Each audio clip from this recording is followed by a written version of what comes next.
Welcome to the Sleepy Stoic. If reflections like this help you slow down, think clearly, or simply rest your mind at the end of the day, consider subscribing to the channel and leaving a like on the video. It helps others find these quiet conversations as well. And if there's a challenge from daily life you'd like us to explore, something about work, relationships, anxiety, discipline, or simply trying to live well, let me know in the comments. Many of these reflections begin with questions from people just like you. Now let's begin. Tonight, we begin a long journey together through ideas that have moved like water through human consciousness for thousands of years. We'll walk beside rivers, watch seasons turn, observe the endless transformation of all things, and in this observation, discover something the ancient Stoics knew well: that peace comes not from resisting change, but from understanding it so deeply that we learn to move with it rather than against it. The river flows whether we acknowledge it or not. Time passes whether we consent or protest. Everything that exists is already in motion, already becoming something other than what it was a moment ago. This is not a cause for sorrow. It is simply the nature of reality, and once we truly understand this nature, we find ourselves standing on firmer ground than we ever imagined possible. The Greek philosopher Heraclitus, who lived around 500 years before the Common Era, gave us an image that has echoed through the centuries. He said that no one steps into the same river twice. The river changes, flowing onward, and we change as well. The person who returns to the riverbank is not quite the same person who left it. This simple observation contains within it a profound truth about existence itself. The Stoics, who came after Heraclitus, took this insight and wove it into the fabric of their philosophy. They understood that impermanence was not some unfortunate flaw in the design of the universe, but rather its essential characteristic. Marcus Aurelius, the Roman emperor who wrote his meditations by candlelight in military camps far from home, returned again and again to this theme.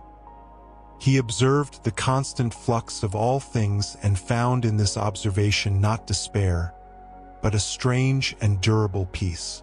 What we'll explore together over the coming hours is not merely an intellectual exercise. We're examining something that touches every moment of our lives, every relationship, every possession, every plan, every hope. We're looking at the fundamental texture of reality itself, and we're asking how we might live well within a world where nothing remains static, where everything flows, where holding on too tightly means inevitable suffering. The Stoics did not approach impermanence with resignation or pessimism. They approached it with clear eyes and steady hearts. They saw that accepting the temporary nature of all things actually freed them to appreciate what they had while they had it, to love more fully, to live more completely. They understood that peace comes not from stopping the river, which is impossible, but from learning to move with it gracefully. This is not a philosophy of detachment in the sense of not caring. It is a philosophy of appropriate attachment, of loving what can be loved while it can be loved, of holding lightly what cannot be held permanently. There is profound wisdom in this distinction, and as we move through tonight's exploration, we'll return to it many times, examining it from different angles, seeing how it applies to different aspects of life. Consider for a moment the simple fact that you are listening to these words. This moment itself is already passing. The words you heard a few seconds ago exist now only in memory. The words coming next have not yet arrived. Everything exists in this constant state of transition, this endless flow from future possibility into present actuality into past memory.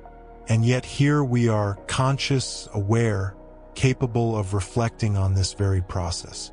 The Stoics believed that this awareness itself was a kind of power. By understanding impermanence deeply, we gain the ability to navigate change more skillfully. We stop fighting against the fundamental nature of things. We stop exhausting ourselves in futile attempts to make permanent what is inherently temporary. We begin instead to work with reality as it actually is, rather than as we wish it to be. Tonight's exploration will move like a river itself, beginning with fundamental principles and flowing gradually toward deeper waters, toward more subtle applications, toward questions that have no simple answers but reward sustained contemplation. We'll examine what it means to hold something lightly, to appreciate what is temporary, to find stability not in unchanging things, but in our own capacity to remain grounded amid constant change. The metaphor of water will accompany us throughout.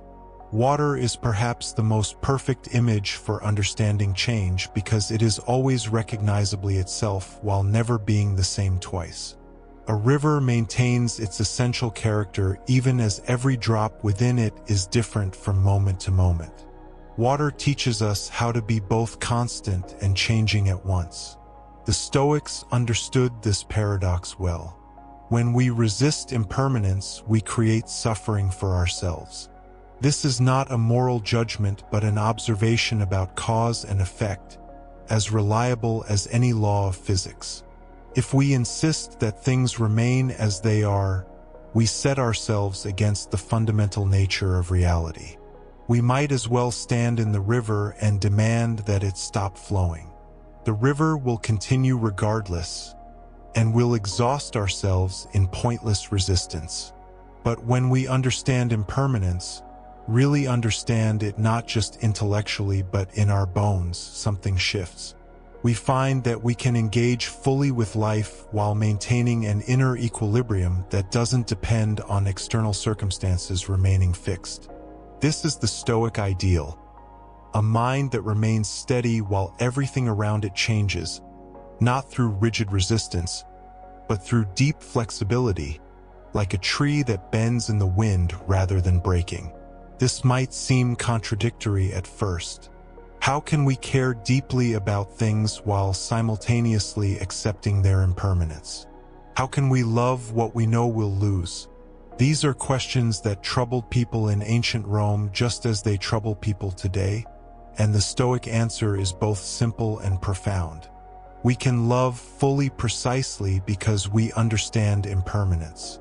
When we know that this moment won't last forever, we're freed to inhabit it completely, without the distraction of trying to make it permanent. Think of a beautiful sunset. Its beauty is inseparable from its transience. If the sunset lasted forever, it would cease to be a sunset and would lose much of what makes it moving to witness. The Stoics applied this same logic to everything in life. The temporary nature of things is not separate from their value but is part of what gives them meaning. Seneca, one of the great Stoic teachers, wrote often about time and its passage. He observed that we treat time as if we have an unlimited supply of it, as if we can afford to waste days and years, putting off what matters until some future moment that we imagine will be more suitable. But time flows continuously onward, and the moment we're in right now is the only moment we actually have. Understanding impermanence means understanding the preciousness of each passing moment. This doesn't mean we should feel anxious about time slipping away. That would simply be another form of resistance to reality. Instead, it means we should be present to what is actually happening now in this moment because this moment is all that ever exists. The past is memory, the future is imagination, but now is real and immediate and already in the process of becoming something else. The ancient Stoics practiced contemplative exercises designed to deepen their understanding of impermanence. Marcus Aurelius would remind himself each morning that everything he encountered that day, all the people and situations and objects, were temporary and in the process of changing. This wasn't meant to make him sad or indifferent. It was meant to help him appreciate what was present while it was present, and to avoid the suffering that comes from clinging to what naturally flows away. We might think of Stoicism as a philosophy of loss, but this would be a misunderstanding. It is better understood as a philosophy of reality, of seeing things as they actually are rather than as we wish them to be. And the reality is that everything changes. This is not good or bad in itself. It simply is. Our suffering comes not from change itself, but from our relationship to change, from our expectations and our resistance and our attempts to control what cannot be controlled. The Stoics made a crucial distinction that will be important for our exploration tonight. They distinguished between what is up to us and what is not up to us. This is sometimes called the dichotomy of control, though that phrase can make it sound more rigid than it actually is. What they meant was this: some things are within our power, namely our own thoughts, judgments, and responses, while most things lie outside our power, including the thoughts and actions of others, the events that happen around us, and the fundamental nature of existence itself. Impermanence falls into the category of things not up to us. We cannot stop things from changing. We cannot make the river stand still. But what is up to us is how we think about change, how we relate to it, how we position ourselves within the flow. This is where our freedom lies, and it is a real and significant freedom even though it is limited. When we try to control what is not up to us, we inevitably fail, and this failure causes frustration, anger, anxiety, and grief. When we focus instead on what actually is up to us, our own inner responses and judgments, we discover a realm where we have genuine agency. This is the foundation of Stoic practice, and it applies directly to our understanding of impermanence. We cannot stop our children from growing up, our bodies from aging, our circumstances from changing, or our loved ones from eventually dying. These facts belong to the nature of existence itself. But we can decide what these facts mean to us.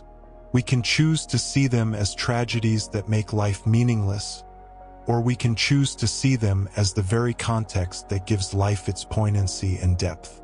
This choice, this judgment, is genuinely up to us. Heraclitus, whom we mentioned earlier, saw the universe as fundamentally characterized by flux, by constant change and transformation. Everything is in motion. Everything is becoming something else. Fire transforms into water, water into earth, earth into air, and the cycle continues endlessly. Nothing remains static. Even what appears solid and permanent is actually in a state of slow transformation.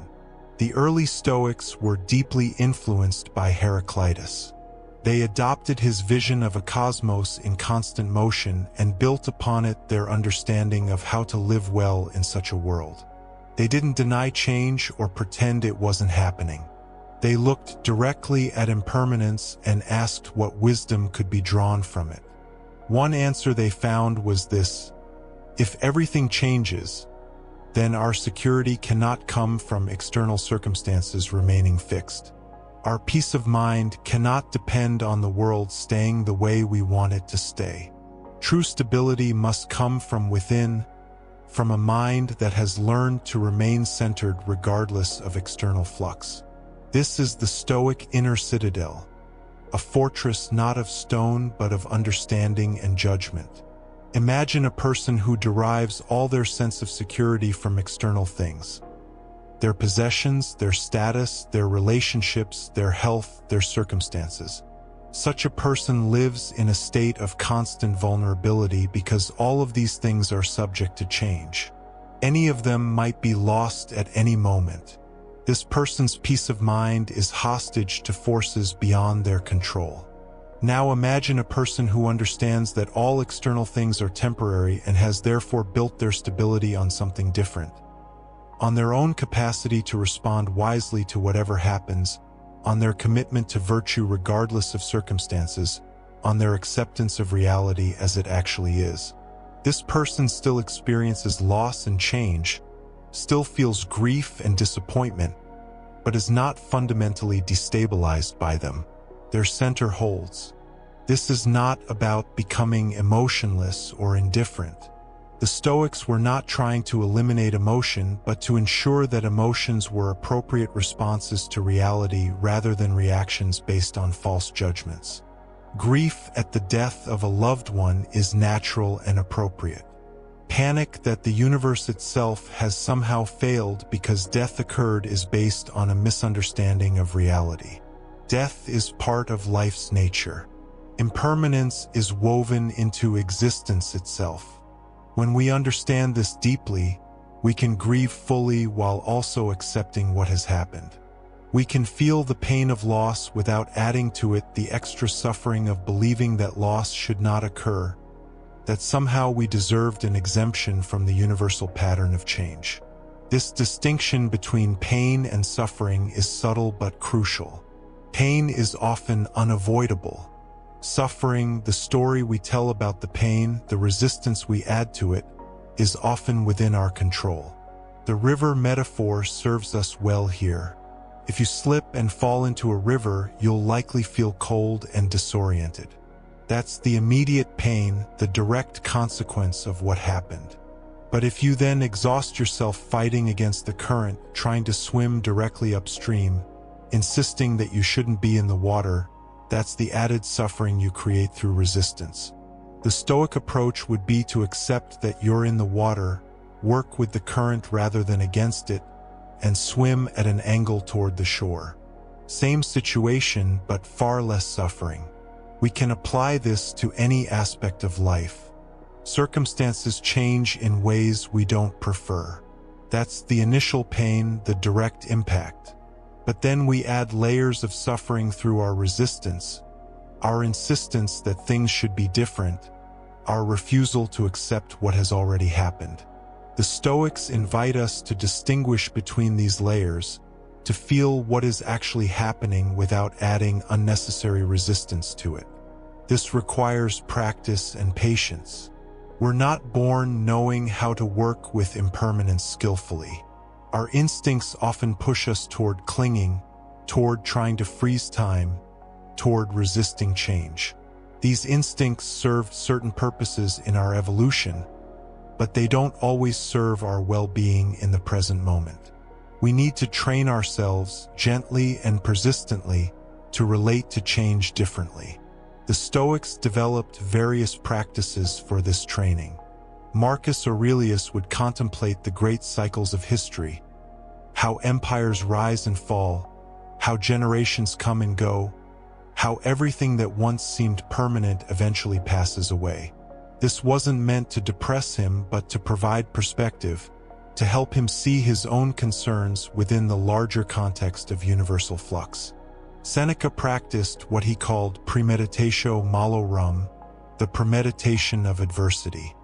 He would imagine various difficult things that might happen, not to worry about them obsessively, but to remove their power to shock him, to prepare his mind to accept whatever might occur. This practice was rooted in acknowledging impermanence. Things will change, circumstances will shift, losses will occur. By contemplating this in advance, we're better able to meet change when it arrives. These practices might sound grim, but they're actually liberating. When we've accepted that change is inevitable, we're freed from the exhausting work of trying to prevent it. We can then direct our energy toward what actually matters. Responding to change wisely, maintaining our own integrity regardless of circumstances, and appreciating what we have while we have it. The appreciation piece is crucial and often overlooked. Understanding impermanence doesn't mean we love things less. It often means we love them more fully, with greater presence and awareness. When we know that this day with someone we love might be the last, we're likely to pay closer attention, to be less caught up in trivial distractions, to really be there with them. This is not morbid but awake. The Stoics practiced memento mori, remembering death, not as a depressing exercise but as a clarifying one. Death is the ultimate impermanence, the final change that awaits every living thing. By keeping this awareness present, They found that life became more vivid, more immediate, more precious. The temporary nature of existence was not something to run from but something to face directly, and in facing it, to find freedom. We might ask why the Stoics placed so much emphasis on these contemplations of change and loss and death.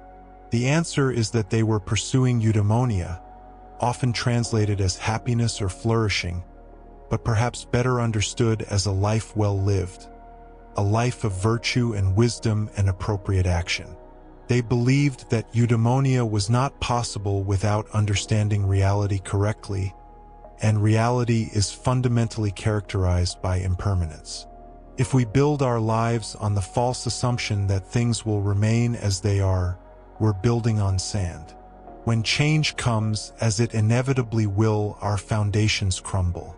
But if we build on the accurate understanding that everything flows, that change is constant, that impermanence is universal, then we're building on bedrock. Our peace of mind is no longer hostage to circumstances beyond our control. This doesn't mean we become passive or stop caring about outcomes. The Stoics were often highly engaged in public life, serving as teachers, statesmen, and advisors. Marcus Aurelius was Emperor of Rome, one of the most demanding positions imaginable. They cared deeply about acting well, about contributing to the common good, about fulfilling their roles and responsibilities. But their equanimity didn't depend on outcomes because they understood that outcomes are not fully within our control. We can act wisely and still have things turn out badly due to factors beyond our influence. We can plan carefully and still encounter unexpected change. We can love deeply and still experience loss. None of this means we acted wrongly or that we should retreat from engagement. It simply means we're living in a world characterized by flux, and we need to understand this reality if we're to navigate it wisely. The practice of holding things lightly is central to this understanding. To hold something lightly doesn't mean we don't care about it. It means we don't grasp it desperately. We don't make our well-being dependent on it remaining exactly as it is. We appreciate it, we care for it, we engage with it fully, but we also accept that it exists within the river of change and will eventually be transformed into something else. Think of holding water in your cupped hands. If you squeeze tightly, trying to grip it, it flows out between your fingers. If you hold your hands gently, keeping them open and relaxed, the water remains for a moment before gradually trickling away. This is how the Stoics suggest we hold everything in life, with appreciation and care, but also with the understanding that nothing can be permanently grasped. This applies to relationships. We can love people deeply while understanding that relationships change, that people grow and develop in different directions, that eventually death will separate everyone. This understanding doesn't diminish love, clarifies it. It helps us appreciate the people in our lives now, in this moment, rather than taking them for granted or assuming they'll always be available to us. It applies to our possessions. We can enjoy material things, use them, appreciate their utility or beauty, while understanding that they're temporary, that they'll break or wear out or be lost eventually. This understanding prevents us from making our identity dependent on what we own, from thinking that we are what we have. It allows us to use things appropriately without becoming enslaved to them. It applies to our roles and identities. We might be a parent, a professional, a citizen, a friend. These roles are real and meaningful, but they're also temporary and changing. Children grow up. Careers evolve or end. Circumstances shift. If we've made our entire identity dependent on a role that's fundamentally impermanent, we set ourselves up for crisis when that role changes. But if we understand that roles are temporary aspects of our lives rather than the totality of who we are, we can inhabit them fully while they last without being destroyed when they end. The same applies to our bodies and health. These physical forms we inhabit are constantly changing, aging, moving toward eventual dissolution. We can take care of our health, exercise wisdom in how we treat our bodies, and still accept that aging and death are natural processes, not failures or punishments. When we resist the body's natural changes, we create suffering. When we accept them while still doing what we reasonably can to maintain health, we find peace. Understanding impermanence transforms our relationship to time itself. So often we treat the present moment as merely a means to some future end.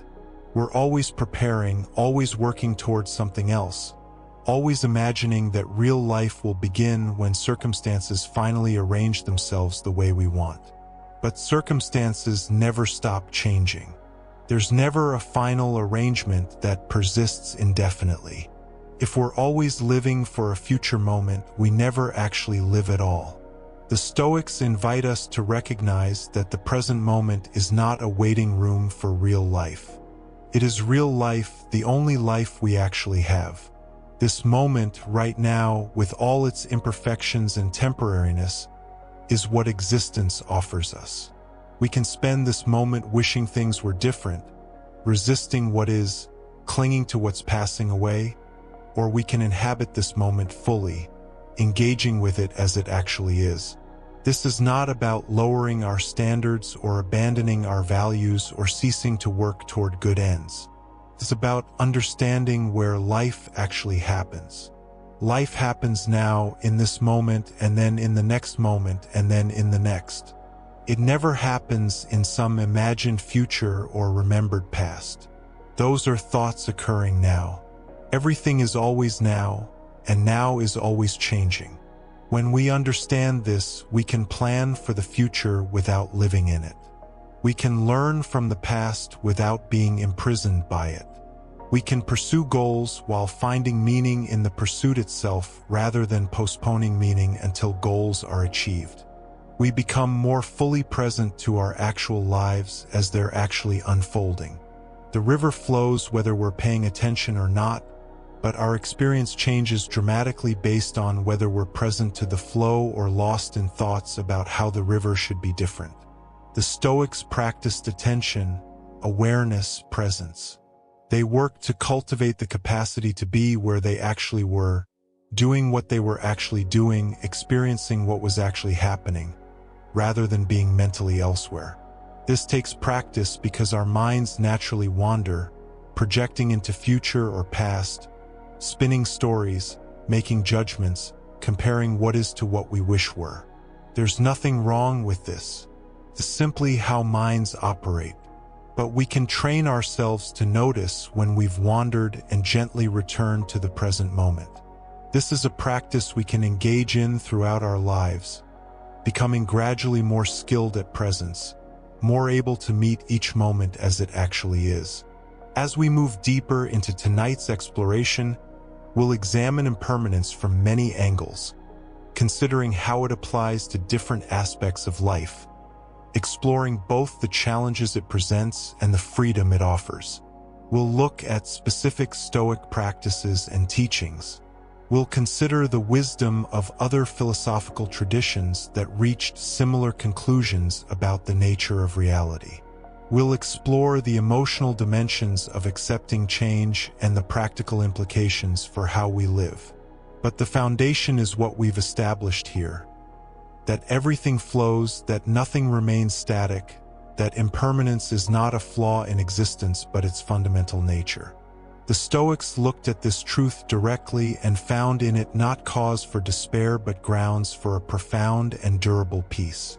They discovered that freedom comes not from controlling change, which is impossible, but from understanding it so deeply that we learn to work with it rather than against it. The river of time flows continuously onward. We're in it whether we acknowledge it or not. The question is not whether we'll experience change and impermanence. The question is how we'll relate to them, what we'll make of them, what wisdom we'll draw from them. The Stoics offer us a path through these questions, a way of living that accepts reality as it is while still acting with wisdom, courage, justice, and moderation. This is what we'll explore together in the hours ahead. We have established that change is the foundation of all existence. We have seen how the ancient philosophers recognized this truth, how they watched rivers and seasons in human lives and understood that nothing stands outside the great current of becoming. Now we must go deeper. Now we must examine what it means to live within this truth, not merely to acknowledge it intellectually, but to feel it in our bones, to allow it to reshape how we move through the world. Heraclitus said that everything flows, that you cannot step into the same river twice. This observation carries within it a profound paradox. The river remains a river. We call it by the same name. We recognize its banks, its general course, its character. And yet the water that constitutes it is never the same water. The river is both constant and ever-changing, both permanent and impermanent. This paradox is not a logical problem to be solved, but a truth to be inhabited. Consider your own body. The cells that compose you are continuously dying and being replaced. The atoms that form those cells are exchanged with your environment through breath, food, and water. Scientists tell us that within 7 to 10 years, nearly every physical component of your body has been replaced. The body you inhabited a decade ago no longer exists in any material sense. And yet you remain yourself. You carry memories, habits, a sense of continuous identity. You are like the river, a pattern of flow rather than a fixed thing, a process rather than an object. This understanding transforms how we might think about ourselves. We speak of my body as though it were a possession, something separate from the self that owns it. But what if you are not a thing that has a body, but rather a pattern of continuous transformation? What if the boundary between you and the world is far more permeable than you imagine? You are not sealed off from the universe, but in constant exchange with it, taking in and releasing, forming and reforming, moment by moment. The Stoics understood this. Marcus Aurelius often reflected on the constant transformation of all things, including himself.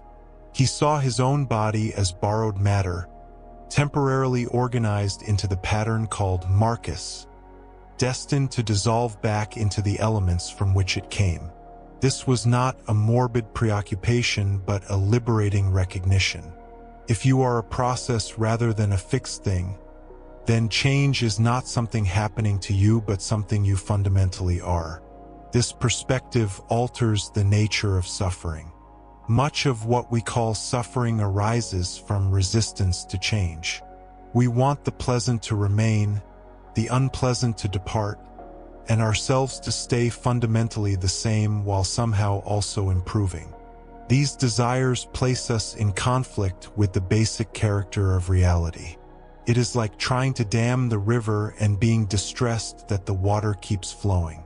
The water is not misbehaving. It is doing precisely what water does. Consider grief. We lose someone we love, and the pain is immense. That pain is not wrong.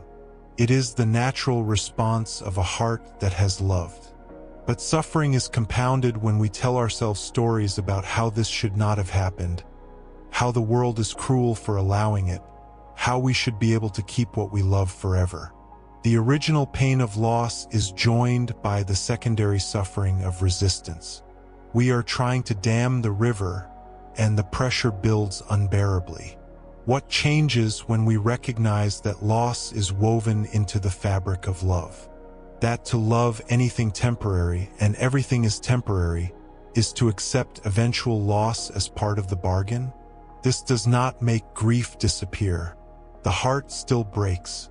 Tears still fall. But perhaps there is less secondary suffering, less rage at reality for being reality. The river flows and we flow with it, even through sorrow. The same applies to joy. We experience moments of happiness, and immediately we begin to grasp at them, to try to freeze them in place.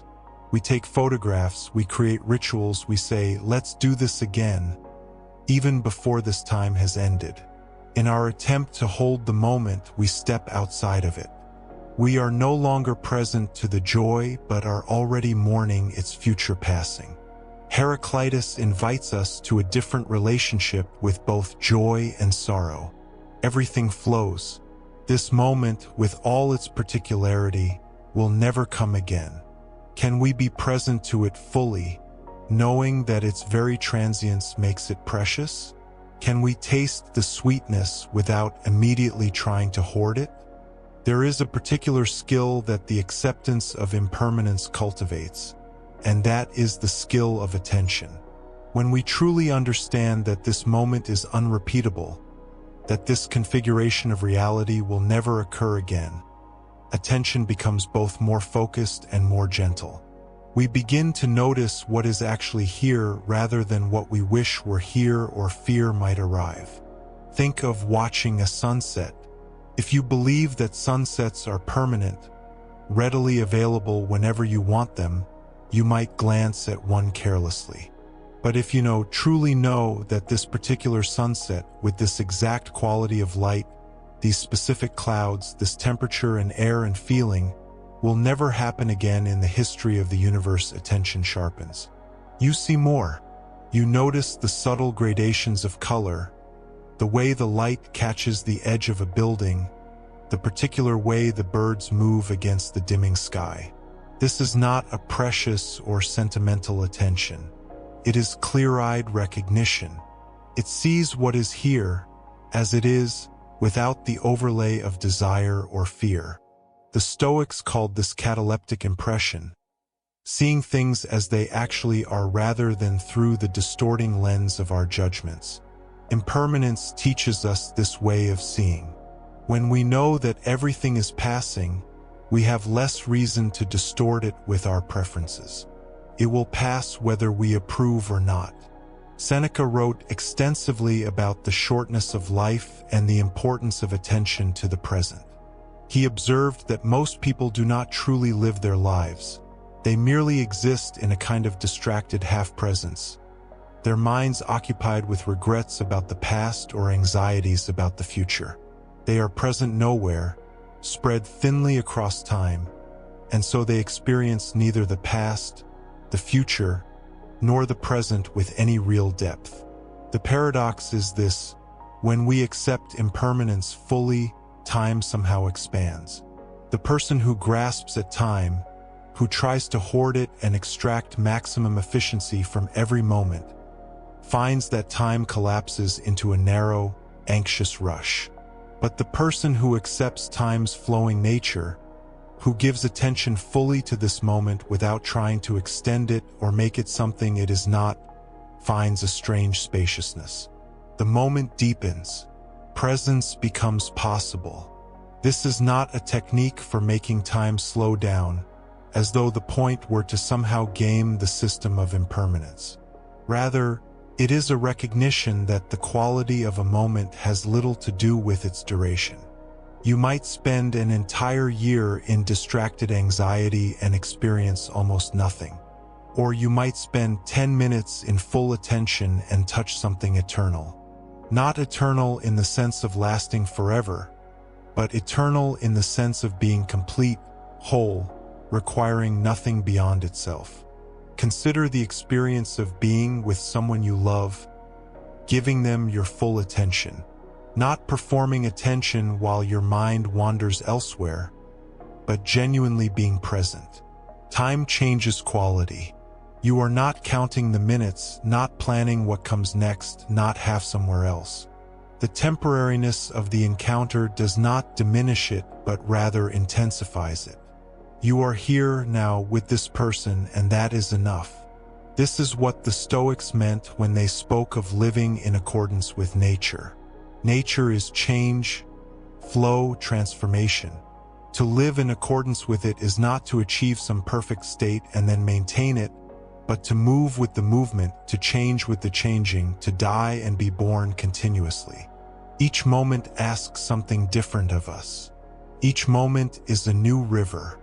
Marcus Aurelius had extraordinary political power, yet his personal writings reveal a man constantly reminding himself of impermanence.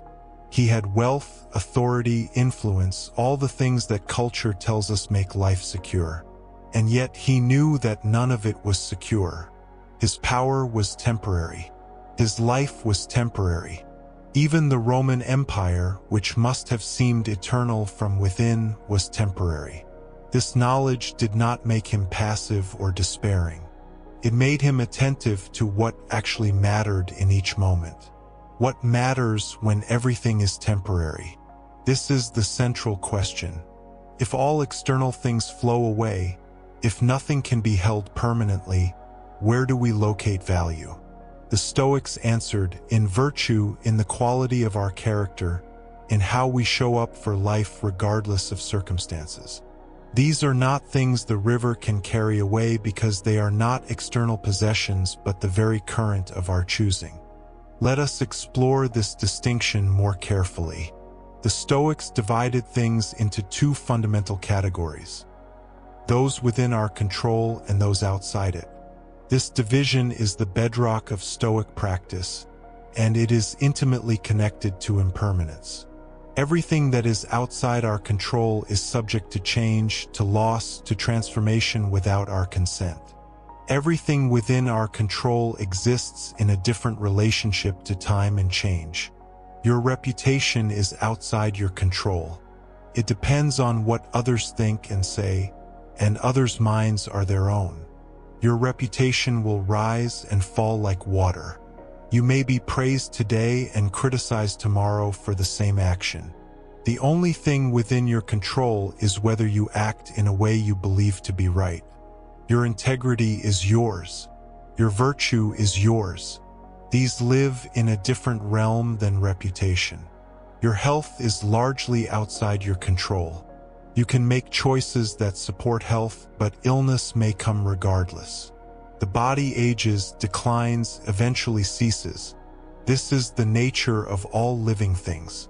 What remains within your control is how you relate to health and illness, how you comport yourself in the face of physical limitation or pain. The Stoics did not pretend this was easy, but they insisted it was possible.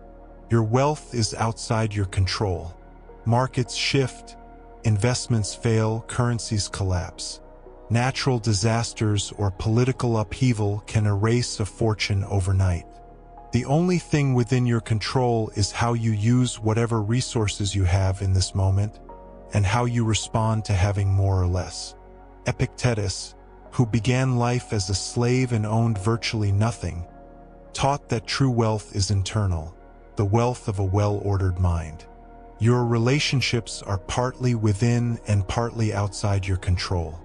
You can choose how you treat others, how you show up in relationship, the quality of attention and care you offer. But you cannot control whether others stay in your life, whether they love you as you wish to be loved, whether they change in ways that make the relationship untenable. People, too, are rivers. They flow. Sometimes they flow toward you, sometimes away. This framework is not about resignation or giving up. It is about directing our energy intelligently. If you pour all your efforts into trying to control things that are fundamentally outside your control, you will exhaust yourself in futile struggle. It is like trying to hold water in your cupped hands. Some will remain briefly, but most will flow away no matter how tightly you grip. Your hands will only cramp from the effort. But if you focus on what is actually within your control, your intentions, your responses, your character, something becomes possible.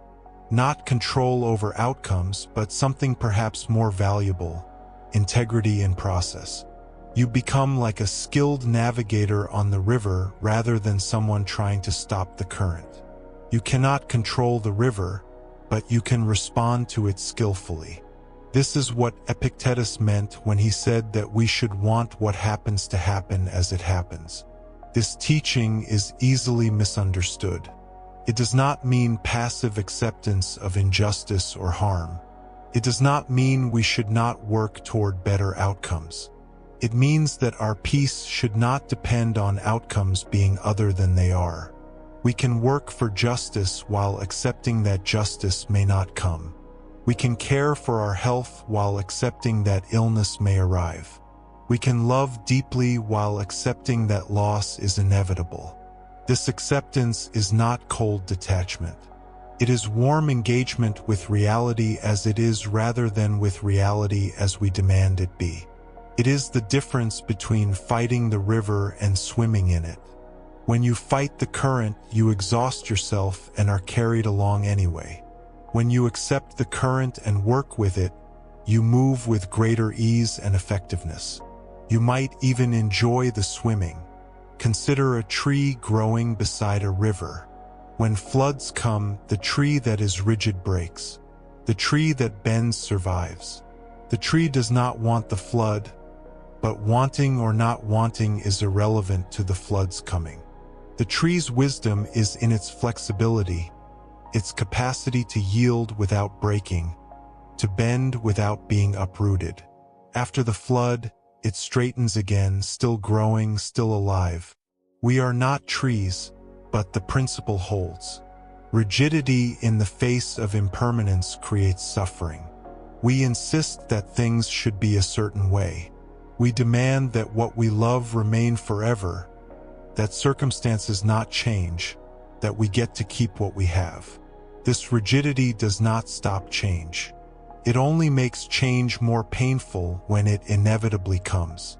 Flexibility in the face of impermanence does not mean having no preferences. The Stoics were clear about this. We can prefer health to illness, wealth to poverty, long life to short. These preferences are natural and reasonable. What matters is that we hold them lightly, understanding that we may not get what we prefer, and that our peace does not depend on getting it. This is the concept of preferred indifference. Health is preferable to illness, but health is not what makes a person good or bad. A healthy person may be cruel, cowardly, or petty. An ill person may be kind, brave, and generous. Virtue and vice belong to a different category than health and illness. Virtue is what is truly good, and virtue is within our control regardless of circumstances. This teaching has radical implications for how we navigate loss and change. If external things are indifference, preferable or dispreferable but not good or bad in themselves, then their loss cannot destroy what is genuinely valuable in us. You might lose your wealth, but if you have not been corrupted by wealth, you remain yourself. You might lose your health, but if you have cultivated virtue, that remains accessible to you. You might lose loved ones, but if you have loved them well while they were here, that loving was real and complete. This does not make loss painless. Grief is natural. Sadness is appropriate. The Stoics were not advocating for emotional numbness. But there is a difference between the natural pain of loss and the unnecessary suffering we add through our judgments and resistance. We can grieve what is gone without telling ourselves that we are destroyed by its going, that life is now meaningless, that we cannot go on. The river flows. What you held is carried away. This is painful, but you remain. The capacity within you that allowed you to love, to appreciate, to care, that capacity has not been carried away. It is yours. It may be dormant for a time while you grieve. It may feel impossible to access, but it has not been lost to the river. It is part of the deeper current that constitutes who you are. Seneca wrote a series of letters to his friend Lucilius over many years. Again and again, he returns to this theme: learn to hold things lightly. Love people fully, but remember that they are mortal as you are mortal. Enjoy what you have without clinging to it. Prepare your mind for loss so that when loss comes, you are not caught completely unprepared. This practice is called premeditatio malorum, the premeditation of evils. The name sounds grim, but the practice is essentially rehearsal. Before you go on a journey, you might imagine what you will do if your transportation is delayed. This does not mean you want delays or expect them with certainty. It means you are preparing your mind to respond flexibly if they occur. You will be less disrupted, less overwhelmed, more capable of adapting. The same principle applies to larger losses. The Stoics recommended occasionally imagining the death of those you love, not to be morbid but to remember that death is real, that it will come, and that the time you have together is therefore precious. This practice does not diminish love. If anything, it deepens it. When you remember that the person before you is mortal and temporary, attention becomes more focused. You are less likely to waste your time together in petty conflicts or distraction. Marcus Aurelius practiced this constantly. Reading his meditations, we encounter again and again his reminders to himself that he will die, that everyone he knows will die, that the empire will fall, that everything passes. These reminders were not expressions of depression but exercises in clear seeing. He was training his mind to recognize reality so that he could engage with it wisely rather than being blindsided by inevitable change. Think about your own resistance to thinking about loss. We push away thoughts of death, of endings, of the eventual loss of everything we cherish. This pushing away seems like it protects us, but it may actually make us more fragile. When we refuse to acknowledge impermanence, we build our sense of security on a foundation we know is unstable but pretend is solid. When that foundation inevitably shifts, we collapse. But if we acknowledge from the beginning that everything is temporary, that loss is woven into the fabric of having, then we are not building on false ground. We are building on the truth. And strangely, building on the truth of impermanence creates more stability than building on the fiction of permanence. You are prepared. You are flexible. When change comes, it is painful but not shocking. The river flows as it always has, as you knew it would. Let us consider what happens in the mind when we genuinely accept impermanence. There is often an initial sense of loss or sadness. If nothing can be held permanently, it seems like everything becomes less valuable, less meaningful. Why invest in relationships that will end? Why care about work that will eventually be forgotten? Why do anything if it all flows away? This response is understandable but based on a misunderstanding of value. We assume that for something to be valuable, it must be permanent. But this is backwards. It is precisely the temporary nature of things that makes them precious. A sunset is beautiful partly because it lasts only minutes. A conversation is meaningful partly because you are with this person now, in this moment that will never come again. If everything were permanent, if you had infinite time for everything, what would matter? Think of a flower. It blooms for days or weeks, then wilts. No one argues that the flower's impermanence makes its beauty meaningless. On the contrary, the impermanence is part of what we appreciate. We notice the flower because we know, consciously or unconsciously, that this bloom is brief. If flowers bloomed forever, unchanging, we might stop seeing them altogether. The same principle applies to everything. Your life is brief when measured against geological or cosmic time. This does not make your life meaningless. It makes it poignant, valuable, worth paying attention to. You have these years, these days, these hours. Not infinite time, but this time. That finitude is what gives your choices weight. That finitude is what makes presence important. The Japanese have a concept called mono no aware, which translates roughly as the pathos of things or sensitivity to the ephemeral. It is an aesthetic sensibility that finds beauty precisely in the transient nature of existence. Cherry blossoms are revered in Japanese culture not despite their brief blooming but because of it. The blossoms are here, then gone. This movement from presence to absence is not tragic, but beautiful, touching, worthy of attention. This sensibility is closely related to the acceptance of impermanence that the Stoics cultivated. It is not resignation, but appreciation. It is not numbness, but heightened sensitivity. When you know that something will pass, you see it more clearly, feel it more deeply, treasure it more genuinely. You are not grasping at it desperately, but you are also not ignoring it. You are present to it as it is. Consider how this might change your experience of an ordinary day. If you truly understood that this day is unique, unrepeatable, one of a limited number you will experience, how might that shift your attention? You might notice more. You might rush less. You might be kinder to the people you encounter, recognizing that you do not know how many more encounters you will have.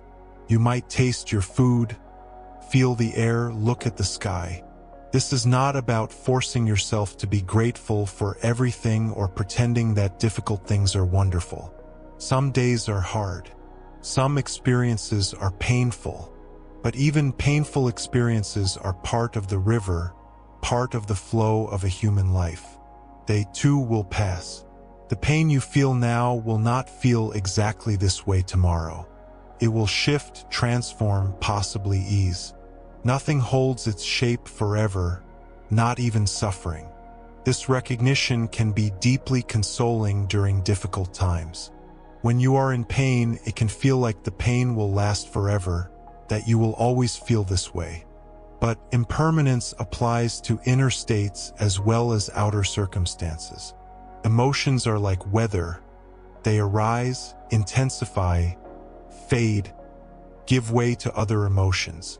The grief that feels unbearable today will, over time, change shape. Not disappear necessarily, but transform, become something you can carry. The Stoics trained themselves to zoom out in perspective, to see their individual troubles against the vast backdrop of time and space. Marcus Aurelius imagined looking down at the earth from above, seeing the endless generations of humans living and dying, all their dramas and crises, all ultimately passing into obscurity. This was not meant to make life seem meaningless, but to right-size troubles, to see them in proportion. When you are caught in anxiety about some future event, it can consume your entire mental horizon. The stakes feel enormous. Everything seems to hinge on this outcome. But if you zoom out, if you remember that empires rise and fall, that species emerge and go extinct, that stars are born and die, your particular anxiety is still real, but perhaps not as all-encompassing as it felt. It is part of the river, one current among countless currents. There is a particular quality of lightness that comes with accepting impermanence. This is not the lightness of not caring, but the lightness of not clinging. When you recognize that you cannot hold anything permanently, the desperate grip relaxes. Your hands open. You can still hold things, still cherish them, still care deeply, but you are not trying to stop the river with your fingers. Think of holding sand. If you grasp tightly, the sand flows through the gaps between your fingers. If you hold your hand open, gently cupped, the sand rests in your palm. You cannot keep it forever. Wind will blow it away eventually.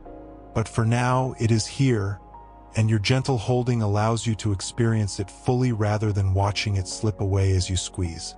This is the art that impermanence teaches. Hold everything as you would hold sand, with care, with attention, with gentleness, but without the grasping that only hastens loss. This applies to people, to things, to circumstances, to your own life. You cannot keep any of it forever. That was never an option. The only choice is whether you will exhaust yourself trying to do the impossible or whether you will hold what you have lightly while you have it. Epictetus used a different metaphor. He said that when you kiss your child goodnight, you should remember that this child is mortal. not to make yourself sad, but to remember the truth, so that if loss comes, you will not be destroyed by rage at the universe for taking what was never yours to keep. Your child is not a possession. Your child is a separate being on loan to you for a time, ultimately belonging to the same nature that governs all things. This teaching can sound cold until you understand what Epictetus is pointing toward. He is not saying love your child less. He is saying love your child as the temporary, mortal being they are rather than as the permanent possession you wish them to be. This shift in understanding does not diminish love, purifies it. You are loving the real child, not your fantasy of permanent ownership. The same principle applies to all relationships. Your friend, your partner, your parent, each is a temporary intersection in the great river of becoming. You flow alongside one another for a time, maybe for many years, maybe for life, but ultimately you are separate currents. This recognition does not make relationship less meaningful. It makes it more precious. It makes presence more important. It makes kindness less optional. If you knew, truly knew, that this conversation might be your last with someone, would you be distracted? Would you be half present thinking about other things? Or would you be here, fully here, attending to this person with the recognition that this moment is all you have, all anyone ever has? The Stoics developed an exercise called the view from above, which we have touched on before. You imagine rising above your immediate situation and looking down at yourself, at your city, at the world. From this perspective, you see the vastness of space and time. You see countless humans living their lives, each absorbed in their own dramas, each believing their troubles are uniquely significant. And you see that all of it flows, changes, passes away. This practice is not meant to make you feel small or insignificant in a negative sense.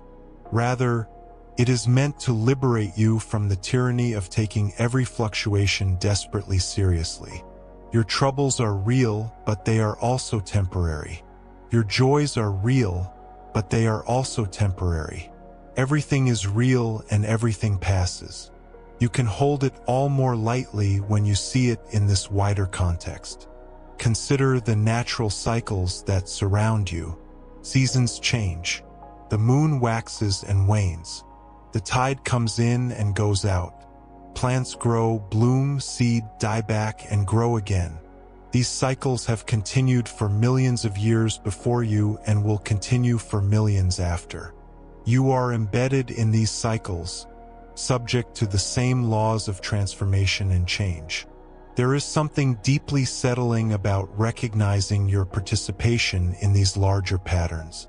You are not separate from nature, trying to impose your will on a foreign system.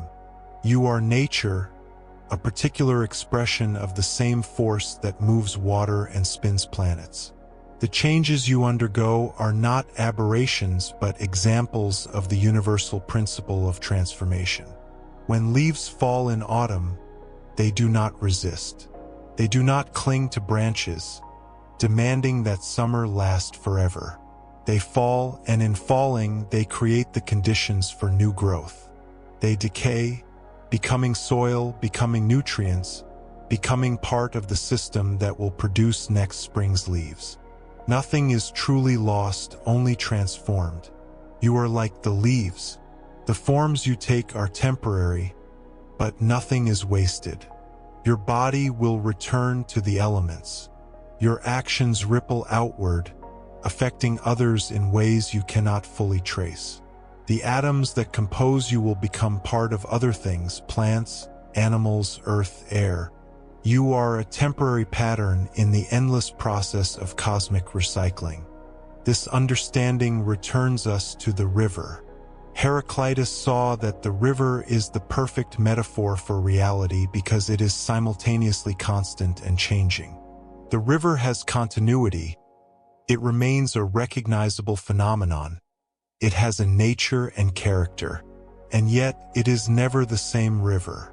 New water flows through constantly, The banks erode and reform. The course shifts over years and centuries. You are this kind of phenomenon. There is continuity to your identity. You are recognizably yourself from childhood through old age.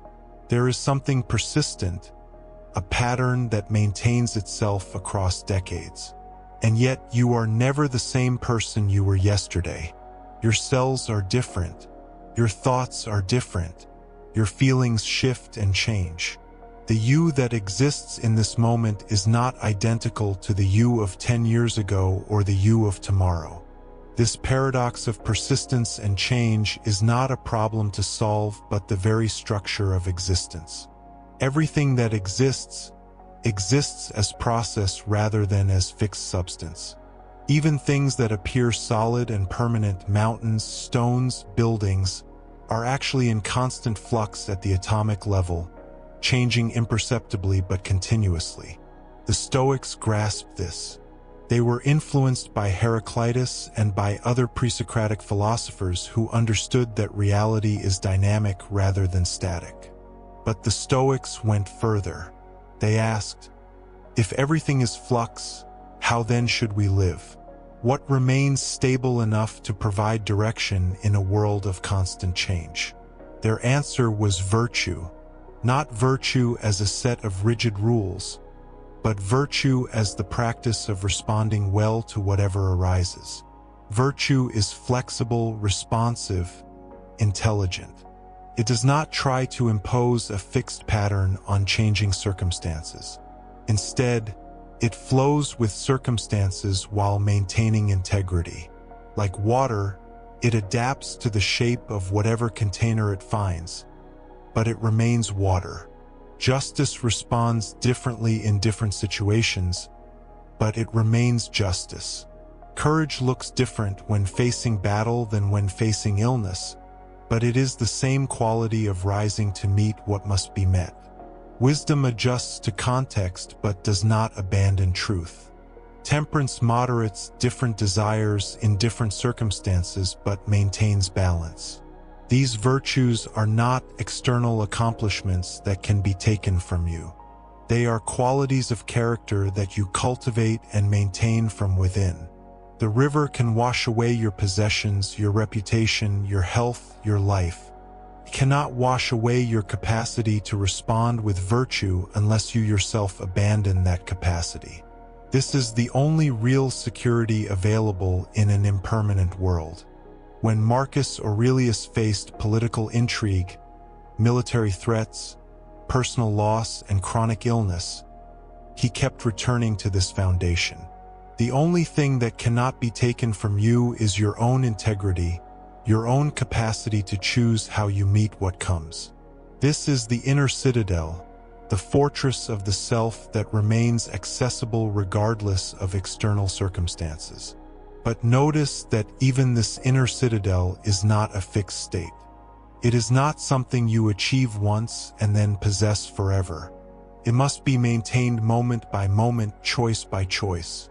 Virtue is not a medal you earn, but a practice you engage in continuously. You are always in the process of becoming virtuous or ceasing to be virtuous. There is no static state of virtue that remains without effort. This too is part of the flow. You cannot rest on past virtuous actions as though they guarantee present virtue. Each moment asks, how will you be now? What will you choose now? The present is always fresh, always offering a new opportunity to act in accordance with your values or to abandon them. You never step into the same river of choice twice. And yet there is something liberating in this. If virtue is not a fixed achievement but an ongoing practice, then past failures do not determine future possibility. You can begin again in this moment. You can choose differently now than you chose before. The river flows, carrying away your past mistakes along with everything else. What remains is this moment, this choice, this opportunity. The deep exploration of impermanence thus circles back to agency and responsibility. You cannot control outcomes. You cannot hold the temporary permanently, but you can choose how you show up in this moment. That choice is renewed continuously. That choice is always available. That is the paradoxical stability within absolute flux, the ongoing capacity to choose your response. The river flows. You flow with it. But within that flow, there is still this your moment-by-moment choice of how to navigate the current. Not whether to flow, but how. Not whether things change, but how you change with them. This is the art of living that the Stoics taught, and it is available to you now in this moment as it always is and always will be, for as long as you have moments. We have walked together through the flowing waters of change, observing how nothing remains fixed, how all things participate in the great cosmic dance of becoming. We have seen how the Stoics learned from Heraclitus that the universe itself is perpetual transformation. Now we must deepen this understanding, must feel it not merely as intellectual concept but as lived reality. Consider the paradox that haunted the ancient philosophers and continues to haunt us still. How can we speak of anything at all if everything changes? When you say "I," to what do you refer? The cells of your body are not those you possessed 7 years ago. The thoughts in your mind are different from those you held yesterday. The person you will be tomorrow has not yet arrived. And yet something persists. Some continuity threads through the discontinuous moments. The Stoics found their answer not by denying change but by understanding it more completely. They recognized that we are patterns in the river, not fixed stones. A whirlpool in flowing water maintains its form even as the water that composes it is never the same from moment to moment. The pattern persists through constant exchange, constant renewal. This is what we are. Process, not product. Verb, not noun. Marcus Aurelius, in his private meditations, returned again and again to this theme. He would remind himself that all things are in flux, that the substance of the universe flows like a river, that time is a violent torrent. He wrote these words not to sadden himself but to liberate himself. To understand that you are flow is to understand that you cannot be broken, for there is nothing solid to break. The river does not shatter. It simply continues.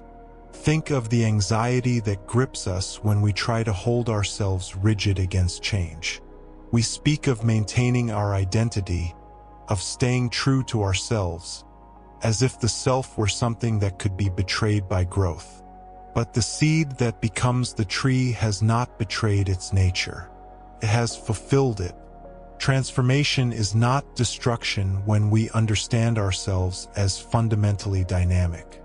This is why the Stoics could face their own deaths with such equanimity. They understood that death is not the cessation of something eternal, but simply the completion of a particular pattern, the return of the elements to the universal flow. Seneca wrote that to learn how to die is to unlearn how to be a slave.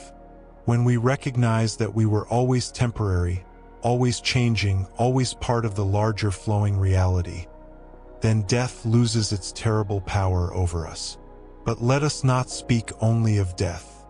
Let us speak of all the small deaths we die each day, the ending of conversations, the passing of seasons, the completion of projects, the evolution of relationships. Each of these is a kind of dying, and each is a kind of being born. When we cling to what was, we fail to greet what is. When we demand that today be like yesterday, we refuse the gift of today's unique presence. The river teaches this lesson perfectly. It flows eternally, yet it is eternally new. You cannot step into the same river twice, yet the river remains. This is the secret of continuity within change. Not rigid preservation, but dynamic stability. Not the permanence of the stone, but the permanence of the flowing. There is a profound peace available to those who truly accept impermanence, But this peace is not what most people imagine. It is not the peace of having arrived, of finally being safe, of at last controlling enough variables that life becomes predictable and secure. It is instead the peace of surrendering the need for that kind of security. It is the peace of the dancer rather than the statue, the peace of movement rather than fixity. Epictetus taught his students that everything has two handles. By one handle, it is unbearable. By the other, it can be borne. If your brother wrongs you, you can grasp the situation by the handle of wrong suffered, of relationship damaged, of trust betrayed. From this handle, it is heavy, bitter, unmanageable. Or you can grasp it by the other handle, recognizing that all relationships flow through phases, that conflict is part of the natural movement of human connection, that even this difficulty carries you both forward into whatever you are becoming. From this handle, it can be held. The same is true of all impermanence. Grasped by the wrong handle, the flowing nature of reality becomes a source of endless anxiety. Everything slipping away, nothing to hold, no ground beneath your feet.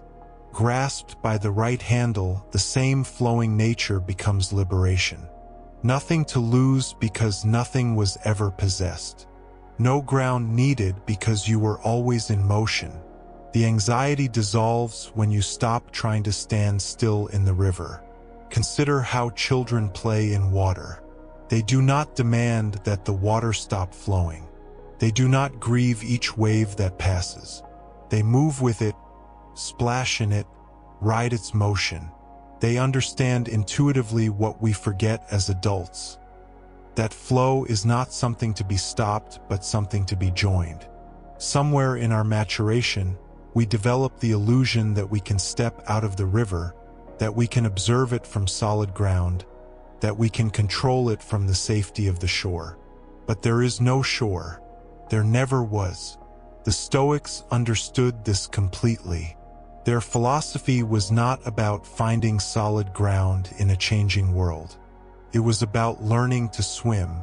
It was about recognizing that you are water learning to flow consciously, temporarily organized into the pattern called your name, eventually to dissolve back into the larger currents. This recognition does not diminish you. It reveals your true magnitude. When Marcus Aurelius contemplated the brevity of life, he was not indulging in morbidity. He was performing a spiritual exercise designed to align his perspective with reality. He would imagine the vast sweep of time, the countless generations that had come before, the countless more to come. He would see his own life as one wave in an infinite ocean. This vision did not make him feel insignificant. It made him feel free. Free from the burden of having to be eternal. Free from the desperate need to make a permanent mark. Free from the anxiety of legacy and reputation. Free to simply be what he was, for as long as he was it, without grasping for more. This freedom is available to anyone who truly accepts impermanence. But acceptance here does not mean resignation. It does not mean giving up or ceasing to care.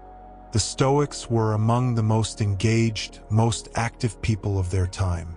Marcus was an emperor, Seneca a statesman, Epictetus a teacher. They accepted impermanence without becoming passive. In fact, their acceptance made them more effective, more present, more capable of acting wisely in the moment. When we understand that everything flows, we can act without the desperate edge that comes from thinking this is our only chance, our last opportunity, our final moment to get it right.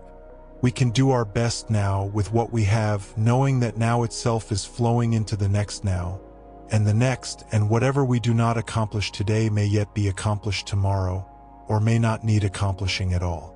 This is not laziness. It is wisdom. The Stoics distinguished carefully between what they called preferred indifference and true goods. Health, wealth, reputation, success in worldly affairs, these were preferred indifference. Better to have them than not, certainly, but not essential to eudaimonia, to the flourishing life.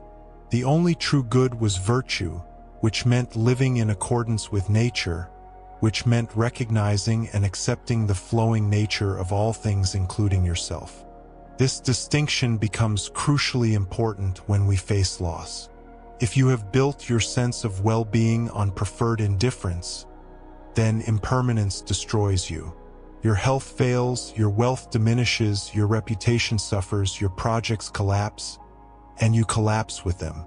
But if you have built your well-being on virtue, on the quality of your character and your alignment with reality, then impermanence cannot touch what matters most. The river flows, yes, but you flow with it, and your excellence as a conscious flowing being remains intact. Think of a skilled sailor navigating changing weather. The wind shifts, the waves grow, the sky darkens. None of this diminishes the sailor's skill. In fact, it is precisely in changing conditions that skill reveals itself most clearly. A perfect day with steady wind requires no excellence. The difficult passage calls forth whatever excellence the sailor possesses.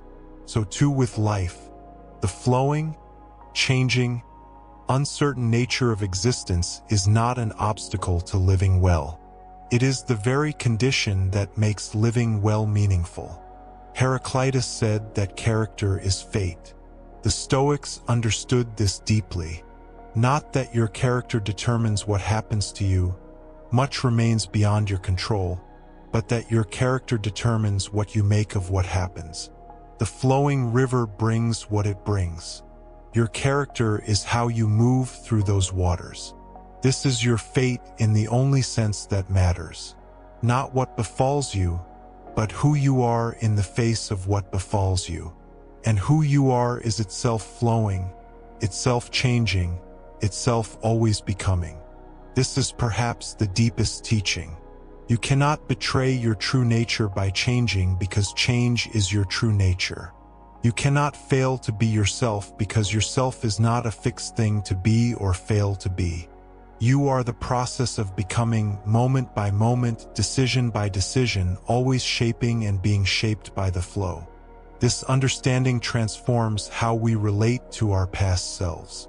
We are often haunted by who we were, ashamed of old mistakes, proud of old triumphs, defined by experiences that ended long ago. But the person who made those mistakes is not the person you are now. The circumstances that produced those triumphs have flowed away. You are standing in different water. The river has carried you onward. This is not to excuse wrong action or dismiss responsibility.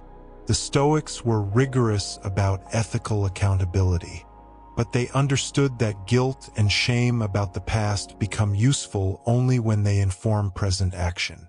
Otherwise, they are merely weights we carry, trying to hold still water that has already flowed to the sea. Similarly with regret, how much of our suffering comes from wishing things had gone differently, from replaying conversations, reimagining decisions, wondering what if. But the flow does not reverse. The river does not run uphill. What was is no longer. What is already becoming what will be. Regret is the attempt to step into water that has already passed.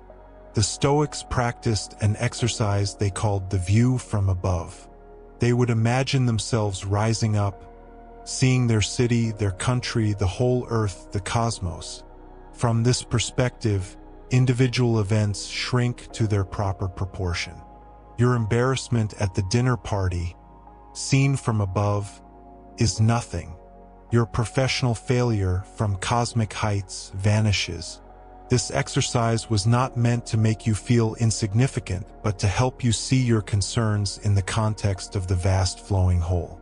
From above, you can see the rivers. You can see how they branch and converge, how they carry their waters to the sea, how the cycle continues. You can see that you are in the river, that you have always been in the river, that fighting the current only exhausts you while flowing with it carries you effortlessly onward. This sight brings the peace we spoke of earlier. Not the peace of control, but the peace of letting go of the need for control. Yet even this peace is temporary. Even this understanding flows and changes. You may glimpse it clearly one day and lose sight of it the next. You may feel aligned with the flow in the morning and resistant by evening. This too is natural. This too is part of the river. We do not achieve permanent enlightenment. We practice moment by moment, coming back again and again to what we know to be true. Marcus Aurelius wrote the same lessons to himself repeatedly across his private journals. Not because he had forgotten them, but because he needed to remember them again, to remember himself, to put himself back together in alignment with reality. He would remind himself that death stands equally near for the longest lived and the shortest. He would tell himself that the present moment is all anyone possesses.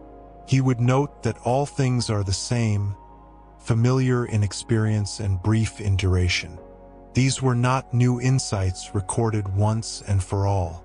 They were practices, returns, recommitments. We must do the same.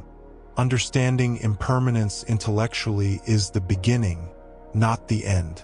Living that understanding, feeling it in your bones, making it the ground of your daily choices. This is the work of a lifetime, which is to say it is the work of flowing consciously with the river for as long as the particular pattern called you maintains its form.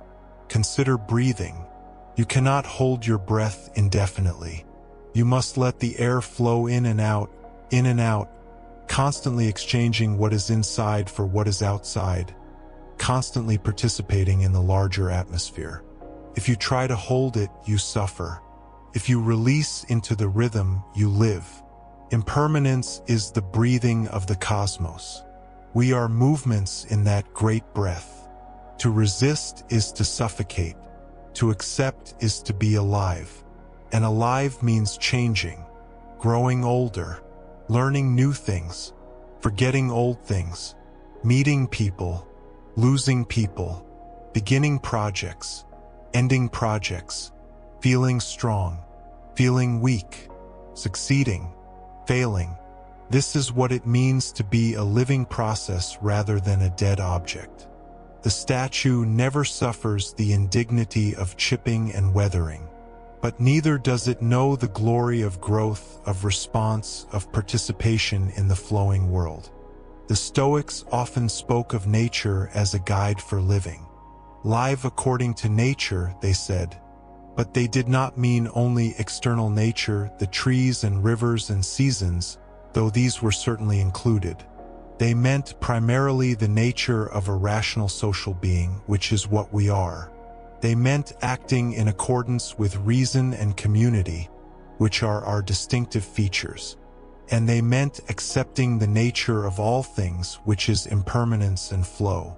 To live according to nature is to recognize what can be changed and what cannot, and to align yourself appropriately with both. You can change your judgments, your will, your character. You cannot change the past, the weather, or what other people think. You can influence circumstances, but you cannot control them absolutely. You are one current among many in the great river. Seneca compared life to archery.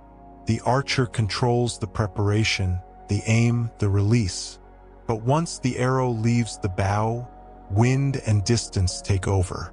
A good archer does not rage when the arrow misses due to a sudden gust. A good archer prepares carefully, aims truly, releases cleanly, and accepts the result without attachment to outcome. The result was always partly beyond control. Only the effort was yours. This archery is practiced moment by moment in everything we do. You prepare your words carefully in a difficult conversation, but you cannot control how they are received. You do your best work on a project, but you cannot guarantee its success. You love someone fully, but you cannot make them love you back. You aim, you release, you accept, again and again and again. This is the practice of flowing with impermanence rather than fighting it. But accepting the result does not mean accepting injustice or cruelty or oppression. The Stoics were not passive in the face of wrong. Marcus fought wars to defend the empire. Seneca spoke against tyranny until it cost him his life. Epictetus taught that while you cannot control external events, you can and must control your response, and your response should be aligned with virtue, with justice, with the good of the whole. This is a subtle point easily misunderstood. Accepting impermanence does not mean accepting evil. It means recognizing that you fight evil from within the flow, not from some imagined fixed position outside it. You oppose injustice today knowing that new injustices will arise tomorrow. You help people now knowing that new people will need help later. You do not demand that your one action solve all problems forever. You simply do what is yours to do in this moment, then do what is yours to do in the next moment, flowing onward with integrity and purpose. The river flows, but it flows somewhere. It follows the contours of the land, moving always downward, always toward the sea. So too the cosmos flows according to its nature, and so too must we flow according to ours. Our nature is rational and social. Therefore we flow toward understanding and connection. Not perfectly, not without setbacks and diversions, but the overall direction remains. Marcus called this the doctrine of the whole.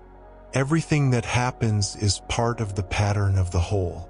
Not that all things are good, many are clearly bad, but that all things fit together in a larger coherence.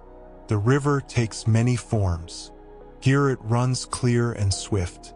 There it becomes muddy and slow. Here it nurtures life. There it floods and destroys. But it is all one river, all one flow, all part of the same vast hydrological cycle that has no beginning and no end. To see yourself as part of this whole, to recognize your place in the flowing pattern, brings a kind of humility that is not self-diminishment but realistic self-understanding. You are not the center around which everything else revolves. You are one note in a vast symphony, one thread in an immense tapestry, one current in an infinite river. This is both smaller and larger than you imagined. Smaller because your individual concerns shrink in proportion. Larger because you participate in something genuinely cosmic. The Stoics believed that the same rational principle pervades all of reality. They called it logos, which means both word and reason. Modern thinkers might call it the laws of nature or the structure of reality. Whatever we call it, the point is that there is pattern in the flow, order in the change, coherence in the transformation. We are not adrift in chaos. We are moving through a rational process. This belief allowed the Stoics to maintain equanimity even in difficult circumstances. If everything happens according to the nature of the whole, then nothing happens that is truly alien to you. You are part of nature. What happens to any part of nature is natural. Your loss, your illness, your disappointment, these are not violations of how things should be. They are instances of how things actually are. The river includes rapids as well as calm pools. Does this mean we cannot prefer calm to turbulence? Not at all. Remember the preferred indifference. Better to be healthy than sick, wealthy than poor, honored than despised. The Stoics were not masochists. They simply understood that preference is different from demand. You can prefer calm water while being prepared to navigate rough water. You can work toward preferred outcomes while accepting that the ultimate outcome may differ from your preference. This distinction transforms effort. When we demand that things go our way, effort becomes desperate, rigid, fragile. We exhaust ourselves trying to force the river into channels it does not want to follow. When we prefer things to go well but accept that they may not, effort becomes supple, sustainable, wise. We do our best and let the river be the river. Epictetus told his students that they should be like actors in a play. The playwright assigns your role. You do not choose whether you play a king or a beggar, whether your character succeeds or fails, whether the play is long or short. These are given. Your task is to play your assigned role excellently, whatever it may be. To play the beggar with as much dignity and skill as you would play the king. To accept the short part with the same commitment you would bring to the long one. Life assigns your role through circumstances you did not choose. Your body, your family, your era, your opportunities and obstacles. Much of your part is written before you enter the stage. But how you play it remains yours. The quality of your performance, the integrity of your characterization, the wisdom and virtue you bring to each scene. This is your contribution to the larger drama. And the drama continues whether you play well or poorly. The river flows whether you flow with it or fight against it. The question is not whether things will change. They will. The question is who you will be as they change. Will you be rigid or flexible, grasping or open, fearful or trusting, resentful or accepting? These are the choices that define the quality of a life lived within impermanence. The deeper we explore impermanence, the more we find that what seemed like limitation reveals itself as freedom. If nothing is permanent, then nothing binds you absolutely. If everything changes, then change is always possible. If the river never stops flowing, then you are never truly stuck, never finally determined, never beyond the possibility of growth or healing or transformation. This is profoundly hopeful without being naively optimistic. The Stoics were not optimists in the modern sense.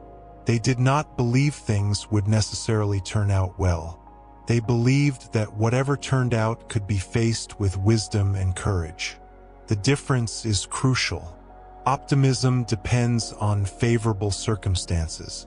Stoic hope depends only on your own character, which is always within your power to cultivate. Consider someone recovering from great loss. The optimist says things will get better, time will heal, life will return to normal. These may or may not be true. The Stoic says something different.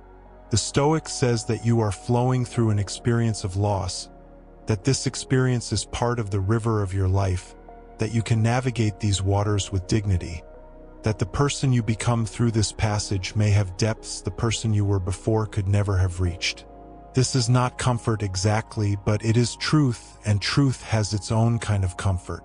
We have explored now how the ancient insight into impermanence shapes Stoic philosophy, how it transforms anxiety into peace, how it converts desperate grasping into wise engagement. We have seen how water teaches what words struggle to express, that flow is not the opposite of being but its truest expression, that change is not decay but the very process of existence itself. What remains is to understand how this philosophy lives in ordinary days, in common struggles, in the actual texture of a human life. How does acceptance of impermanence show itself in how you speak to your child, in how you face your work, in how you walk through your neighborhood? The great truths must become small practices, must flow from understanding into action, must move from the heights of philosophy down into the valleys of daily existence. This is where Stoicism proves its worth or fails. A philosophy that remains only intellectual is like water that never reaches the roots. It may be pure, may be clear, may be beautiful in its own right, but it does not nourish, does not sustain, does not make anything grow. The Stoics insisted that philosophy must be practical, must be lived, must transform how you actually move through the world. In the segments ahead, we will explore this practical dimension. We will see how the acceptance of impermanence changes your relationship to possessions, to people, to goals, to disappointment, to success, to aging, to death.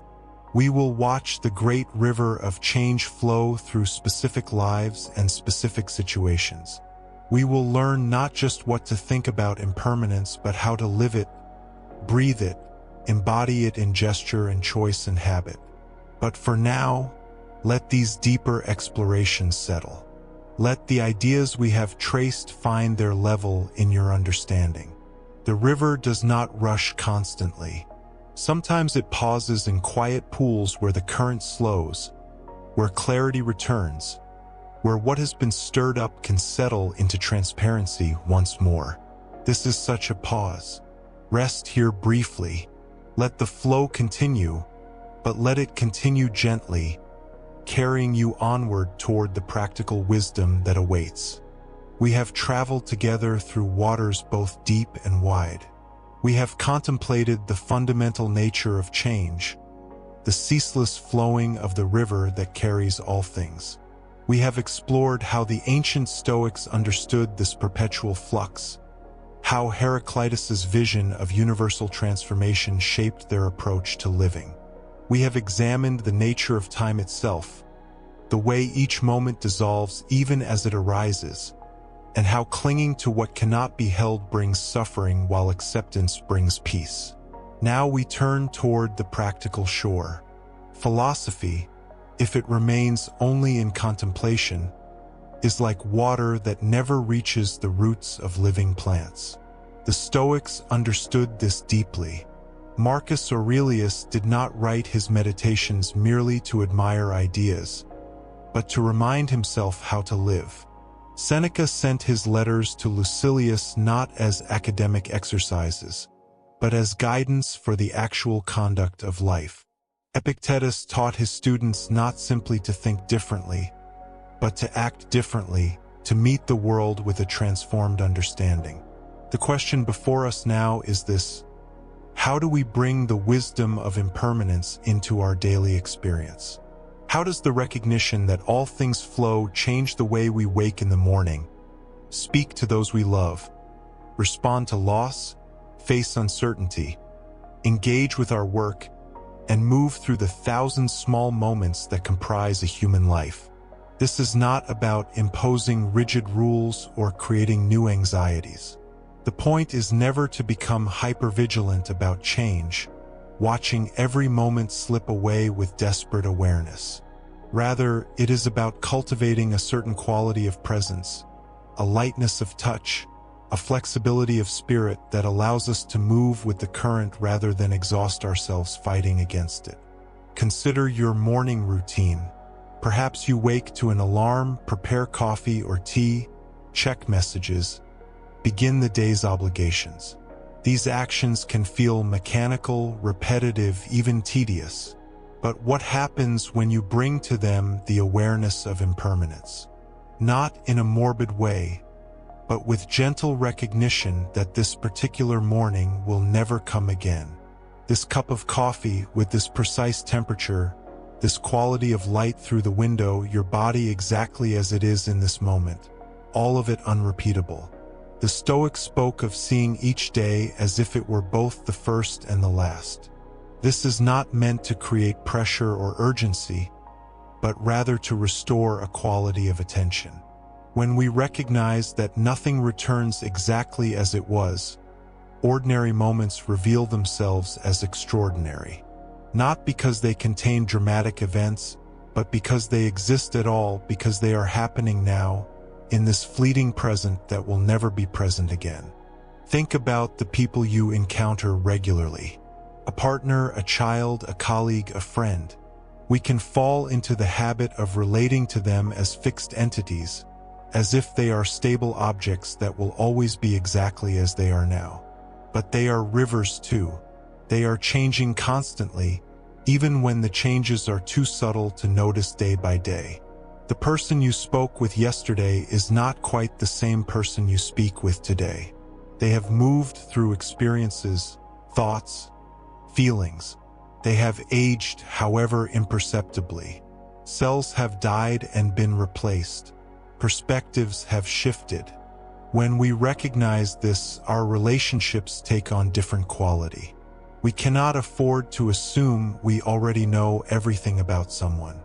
We cannot afford to hold them rigidly to past versions of themselves. We meet them fresh, with curiosity, with openness to who they are becoming.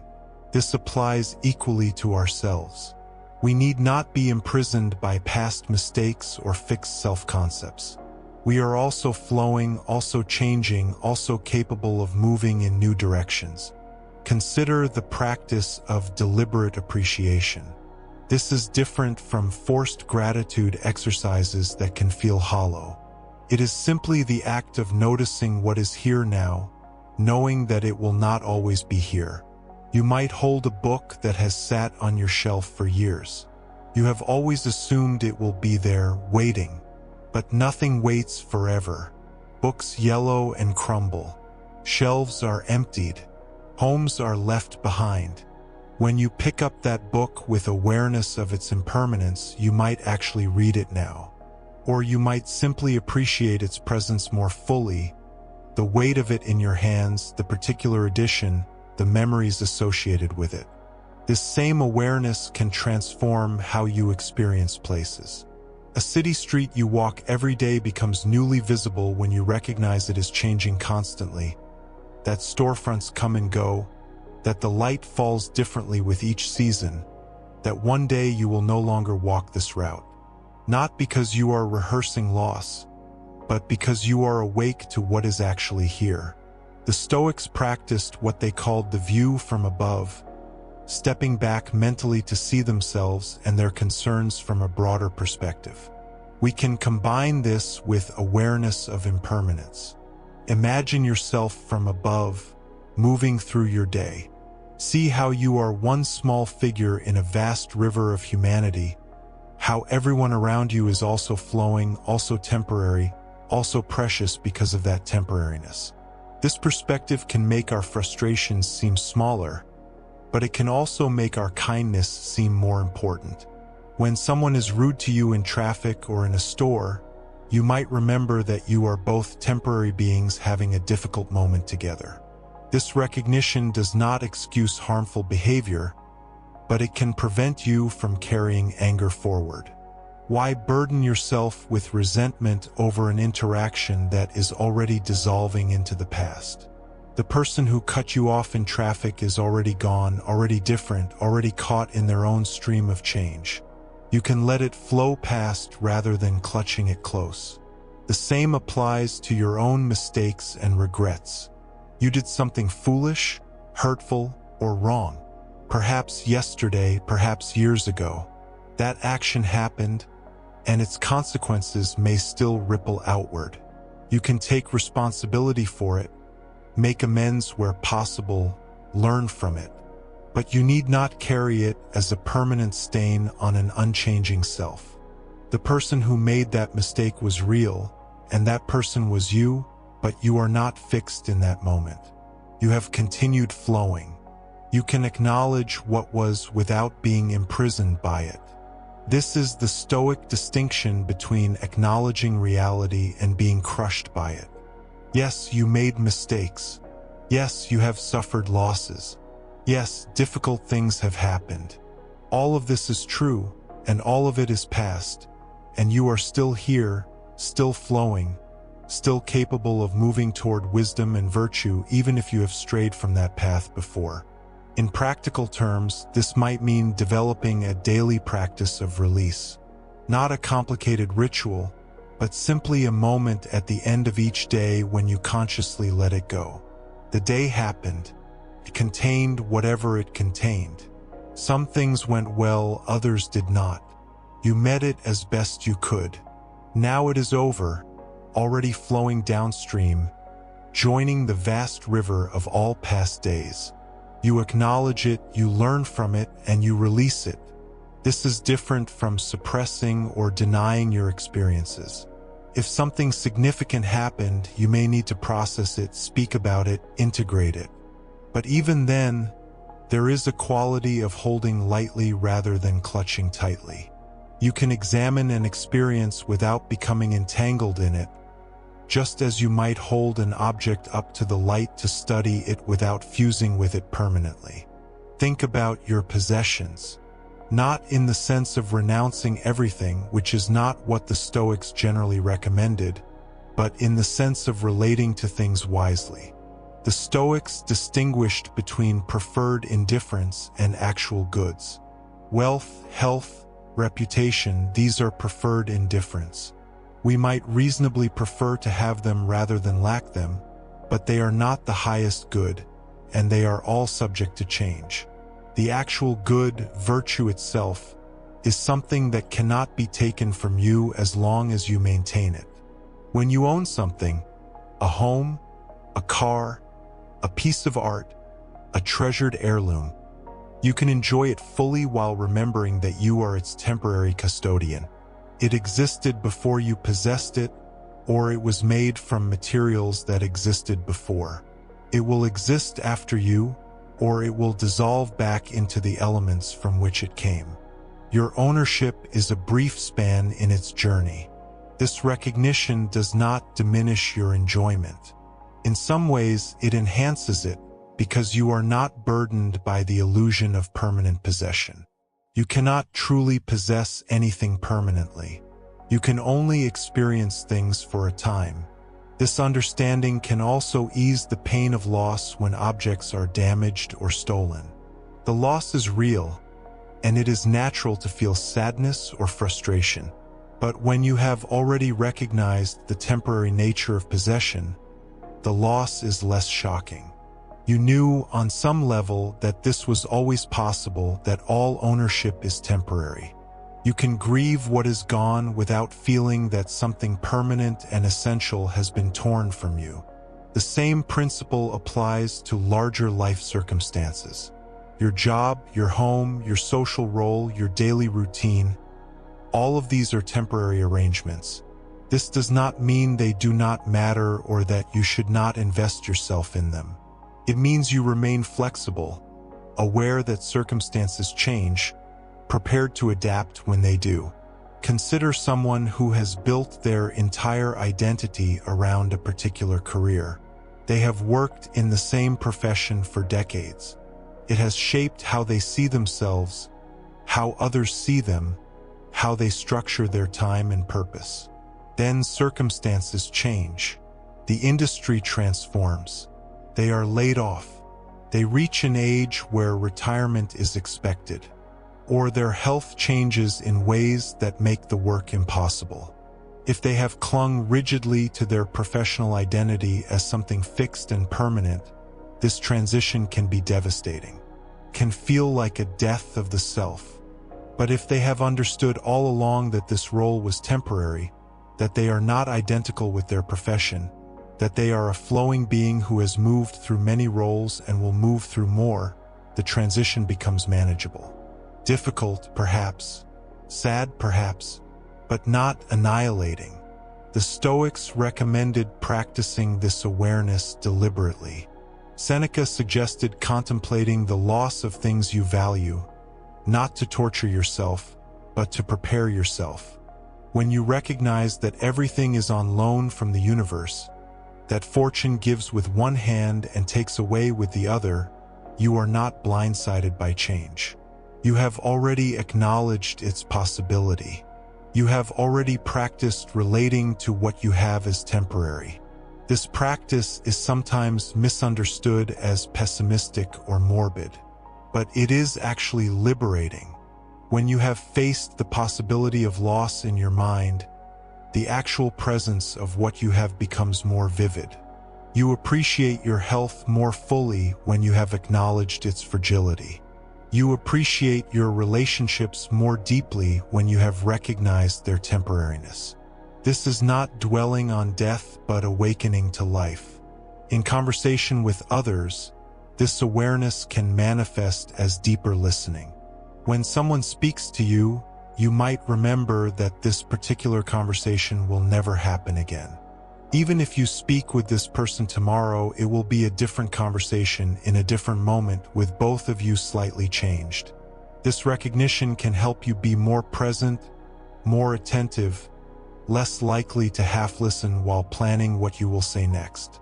When conflict arises, as it inevitably does in human relationships, the awareness of impermanence can provide perspective. The disagreement that feels so urgent and important in this moment is also part of the flow. It is not a permanent state. It arose from particular conditions, and those conditions are already changing. This does not mean you should avoid addressing real issues, but it means you need not become rigidly attached to your position or to the conflict itself. The Stoics taught that we should focus on what we can control and accept what we cannot. Impermanence affects both categories. You cannot control the fact that things change, but you can control how you relate to change. You cannot control the flow of the river, but you can learn to swim rather than thrash. Consider planning for the future. Some people refuse to plan because they believe everything is uncertain and impermanent. Why make plans when circumstances will inevitably change? But this is a misunderstanding. The Stoics planned. Marcus Aurelius managed an empire. Seneca advised on governance. Epictetus taught students. They made plans while holding those plans lightly, prepared to adapt when circumstances required it. You can set goals, make arrangements, work toward outcomes you prefer, all while recognizing that you cannot guarantee results. You do your part, you act with wisdom and virtue, and you accept whatever unfolds. This is the Stoic principle of acting with reservation. You might plan a gathering with friends, while adding the reservation, if circumstances permit. You work on a project, while remaining open to the possibility that obstacles may arise or priorities may shift. This reservation is not pessimism or lack of commitment. It is wisdom about the nature of reality.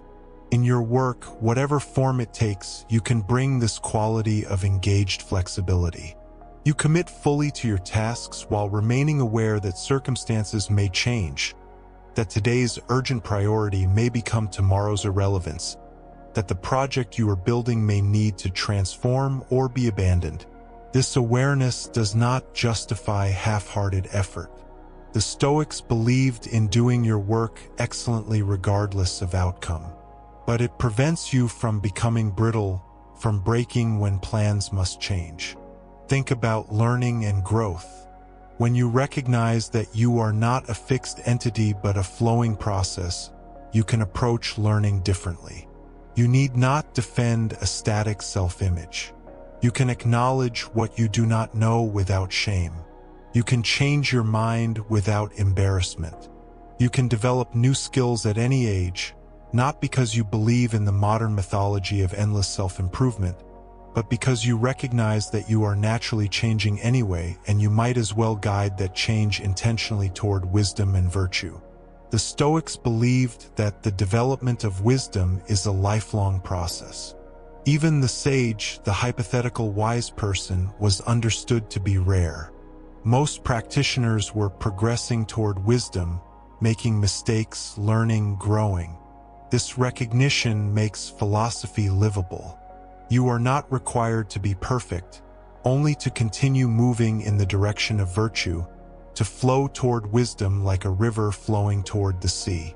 In moments of pain or difficulty, the awareness of impermanence can be a genuine comfort. Physical pain arises and it will subside. Emotional distress comes and it will pass. This is not dismissing your experience but recognizing its nature. The Stoics did not deny the reality of pain. They experienced it as fully as anyone, but they understood it as part of the flow, as something that moves through you rather than something you are.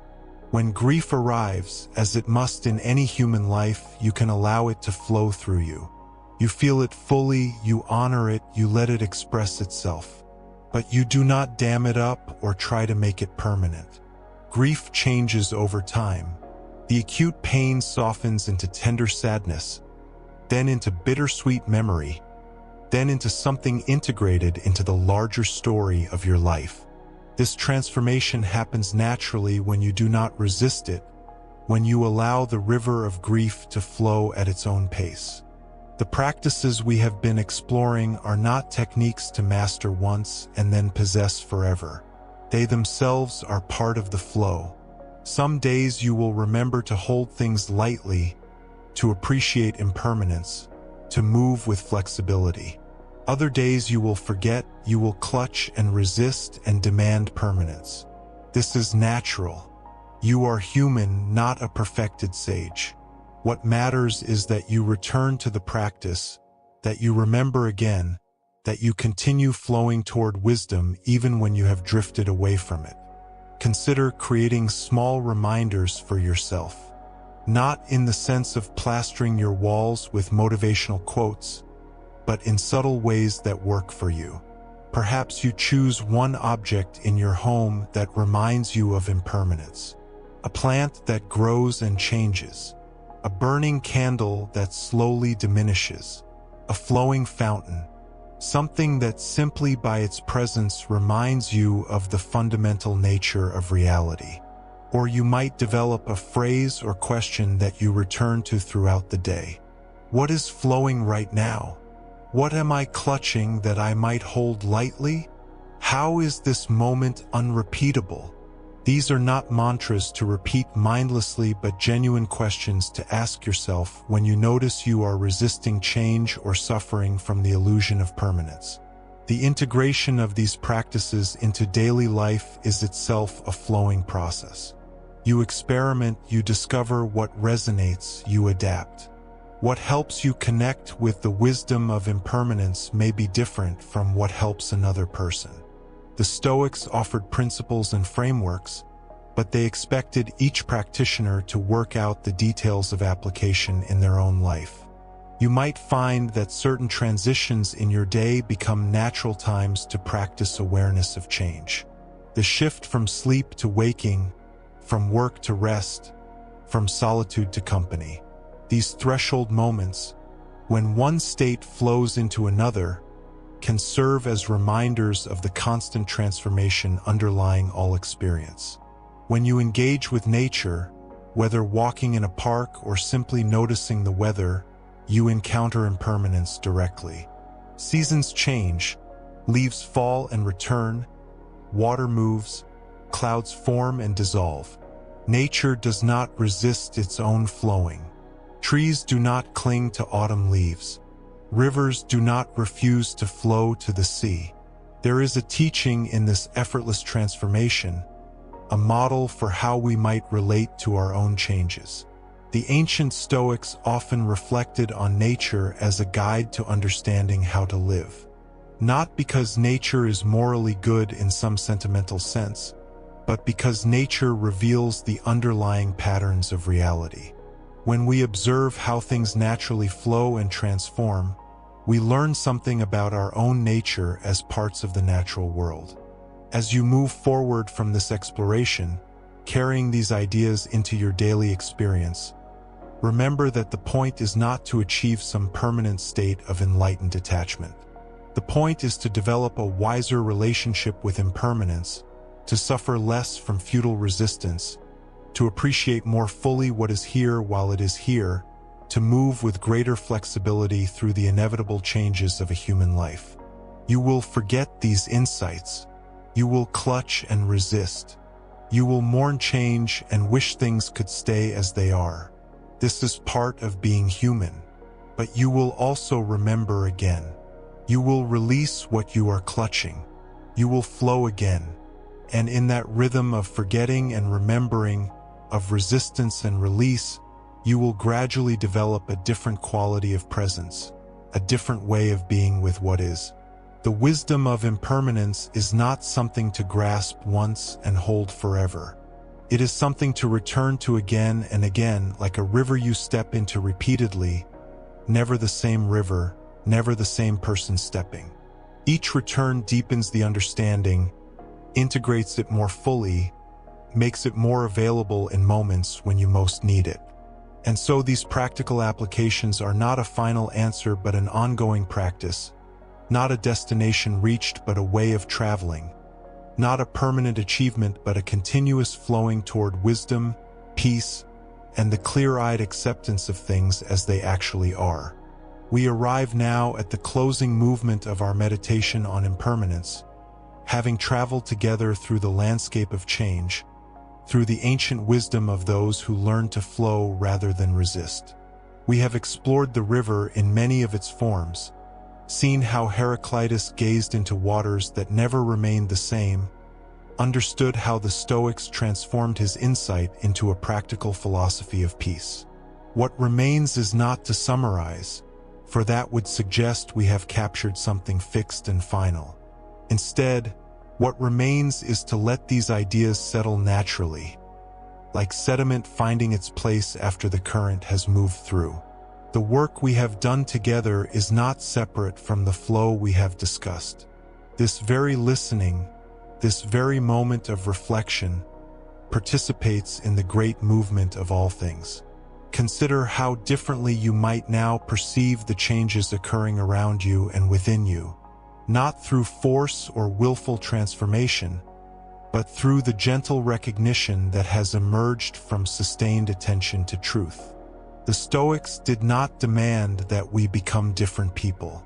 They invited us to see clearly what we already are, temporary formations in an endless flux, possessing within that temporariness a capacity for wisdom, for virtue, for profound peace. The river metaphor has carried us far, but now we can release even this image, understanding that it too was merely a finger pointing at the moon. The reality of impermanence needs no metaphor to exist. It continues whether we acknowledge it or not, whether we resist it or embrace it, whether we understand it or remain confused by its implications. Marcus Aurelius, writing in his private journals, returned again and again to these themes not because he had failed to learn them, but because wisdom itself must be renewed. Each morning brought new changes, new challenges, new opportunities to practice what he knew. The Emperor of Rome understood that knowledge of impermanence is not something acquired once and possessed forever. It too must flow, must be refreshed, must be lived repeatedly in new circumstances. We stand now at a threshold, not between ignorance and knowledge, but between one moment of understanding and the next. The impermanence we have explored does not exclude itself from its own truth. The insights gained from these hours of reflection are themselves subject to change, to deepening, to transformation. This is not a flaw in the teaching, but its ultimate verification. Seneca wrote to Lucilius about the importance of digesting what one has learned, of not rushing from one teaching to another without allowing ideas to take root.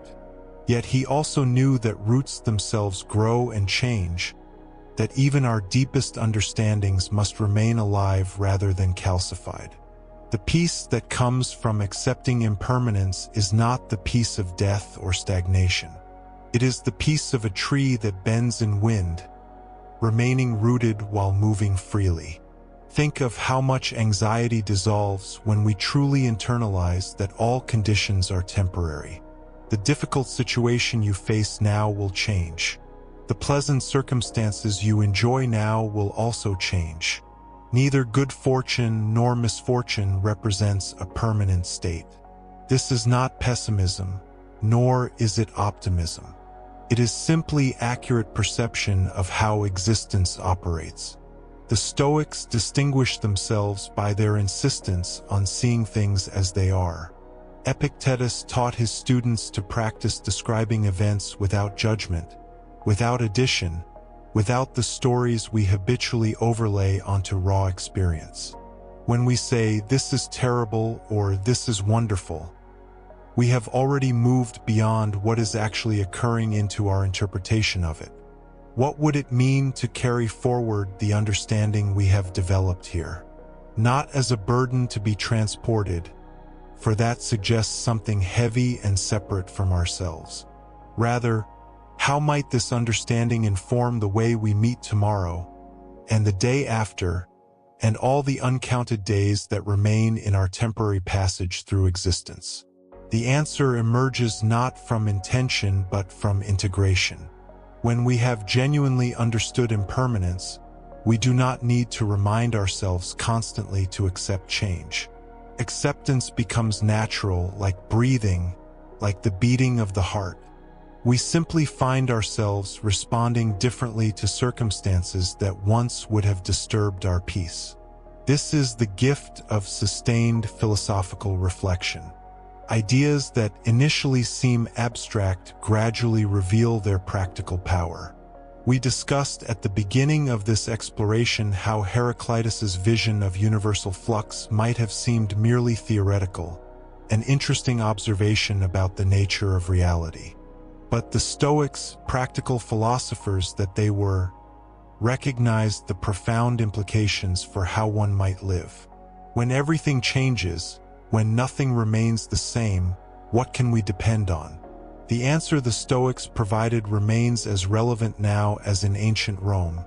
We can depend on our capacity to respond with wisdom to whatever occurs. This capacity itself exists within the flow of change, yet it represents something we can cultivate, something we can practice, something that can become increasingly refined and reliable. Marcus Aurelius faced tremendous challenges in his role as emperor. Wars, plagues, betrayals, political intrigues, the constant pressure of responsibility for millions of lives. He could not control these circumstances, could not stop them from arising, could not make the difficult aspects of his life disappear. What he could control was his response, his judgment, his inner state regardless of outer conditions. This is not a teaching about suppressing emotions or pretending that difficult things are not difficult. It is a teaching about locating our well-being in something more stable than changing circumstances. And paradoxically, what is most stable is our ability to flow with change rather than resist it. Consider water once more, not as mere metaphor but as teacher. Water achieves incredible power not through rigidity but through yielding. It finds its way around obstacles, takes the shape of whatever contains it, flows downward without pride, wears away stone through patient persistence rather than force. The Stoics, though they did not emphasize the Taoist imagery of water as explicitly as Chinese philosophy, understood the same essential principle. Strength through flexibility, power through acceptance. The person who has truly absorbed the lesson of impermanence becomes difficult to disturb, not because they are detached or uncaring, but because they have released the expectation that things should remain fixed. When change arrives, as it constantly does, they are not surprised or resistant. They simply adapt, respond, continue forward. This continuity is important to understand. Accepting impermanence does not mean abandoning all plans, all preferences, all efforts to shape circumstances. The Stoics were remarkably active in their engagement with the world. They served as counselors to kings, governed provinces, fought in wars, wrote extensively, taught students. Their acceptance of change coexisted with vigorous participation in life. The difference lies in the quality of attachment. They preferred certain outcomes over others, worked toward what seemed good and beneficial, but did not stake their inner peace on achieving specific results. This allowed them to act wholeheartedly while remaining free from the anxiety that comes from demanding that reality conform to our desires. As we move deeper into this closing reflection, we might notice how the ideas we have explored begin to interconnect, forming not a rigid system but a living understanding. The impermanence of all things relates to the Stoic teaching about preferred indifference, which relates to the dichotomy of control, which relates to the inner citadel, which relates to the practice of negative visualization. Each concept illuminates the others. This interconnection itself demonstrates the principle of flow. No idea stands alone, isolated and permanent. Each emerges from context, influences other ideas, transforms in light of deeper understanding. Even the philosophical frameworks we use to make sense of existence are subject to the very impermanence they describe. Yet within this flow, certain insights prove themselves repeatedly across time and culture.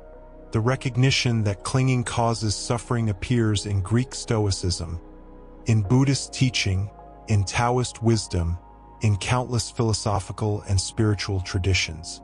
This universality suggests we have touched something essential about human experience, something that transcends particular cultural forms. The practical question becomes, how do we live well with this knowledge? How do we appreciate the temporary without either clinging to it desperately or dismissing it as meaningless? This balance represents perhaps the central challenge of human existence, and the Stoic answer remains remarkably subtle. They taught that we should engage fully with life while maintaining inner freedom. Love people deeply, but remember they are mortal. Pursue excellence in your work, but recognize that outcomes often depend on factors beyond your control. Enjoy beauty and pleasure when they arise, but do not demand they remain forever. Create, build, contribute, knowing that what you create will also pass away. This might sound melancholic, but in practice it produces the opposite effect. When we release the impossible demand that things remain forever, we can actually experience them more fully in the present. The parent who understands their child will grow and change can be more present to who the child is now. The artist who knows their work is temporary can create more freely. The lover who accepts that all relationships exist within time can love more deeply. Seneca pointed out that much of our suffering comes from living in mental time rather than actual time. We torment ourselves with memories of past losses or anxious projections about future changes. Meanwhile, the present moment, the only time we actually inhabit, remains largely unnoticed. Accepting impermanence paradoxically helps us arrive more fully in the now, since we are not using the present as a mere bridge to some imagined permanent future. The river flows and we are in it. This is not a problem to solve but a reality to inhabit skillfully. The Stoics understood that wisdom is not about escaping the conditions of existence, but about aligning ourselves with them so perfectly that what might have been experienced as constraint becomes experienced as freedom. Think of a skilled sailor who works with wind and current rather than against them. Such a sailor can travel great distances, can navigate complex passages, precisely because they accept and work with conditions as they are. Fighting the wind exhausts us and makes no progress. Accepting the wind and adjusting our sails allows us to move forward. This acceptance is not passive resignation. It is active, intelligent, creative engagement with reality. Marcus Aurelius repeatedly reminded himself to accept what occurs while still doing what duty requires. These are not contradictory impulses but complementary aspects of wisdom.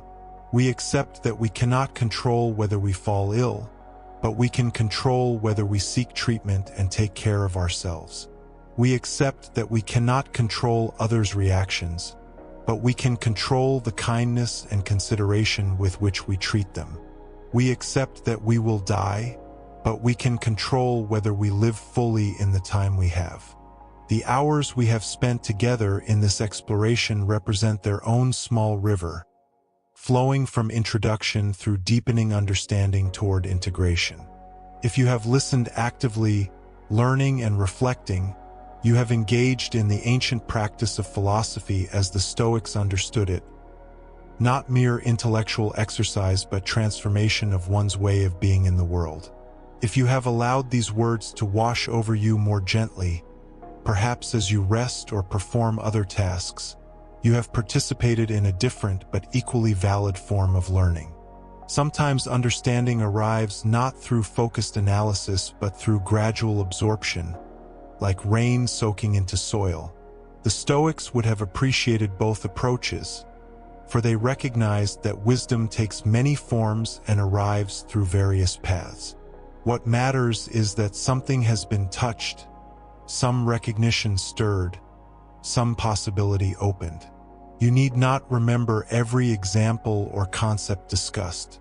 The river of these words will have carried along many ideas, and some will naturally take root in your awareness while others flow onward. This too is impermanence at work, and it is exactly as it should be. As we approach the natural conclusion of our time together, notice how there is no point at which understanding becomes complete. You could explore impermanence for a lifetime and still find new depths, new implications, new ways it manifests in your experience. The Stoics were not searching for a final answer that would resolve all questions. They were developing a way of engaging with existence that could deepen continuously. This openness to ongoing discovery reflects their commitment to living philosophy rather than merely studying it. Epictetus emphasized that his students should not be satisfied with learning what others had said about virtue and wisdom. They should practice, test, embody these ideas in their actual lives. Only then would philosophy fulfill its purpose of making us more capable of living well. The integration we seek, then, is not a sense of having mastered impermanence intellectually. It is the subtle shift in how we meet each moment, each change, each loss and gain.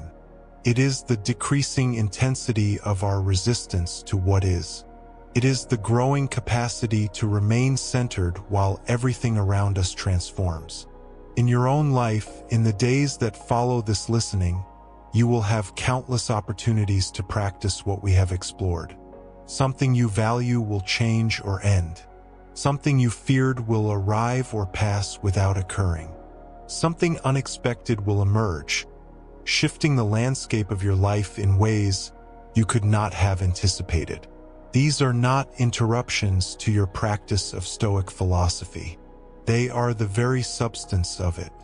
The question is whether you will meet these changes with the rigidity that creates suffering or the flexibility that allows peace. Neither choice requires perfection.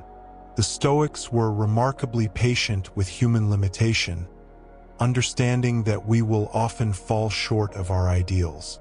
What matters is the direction of our effort, the sincerity of our practice, the willingness to continue learning from each experience.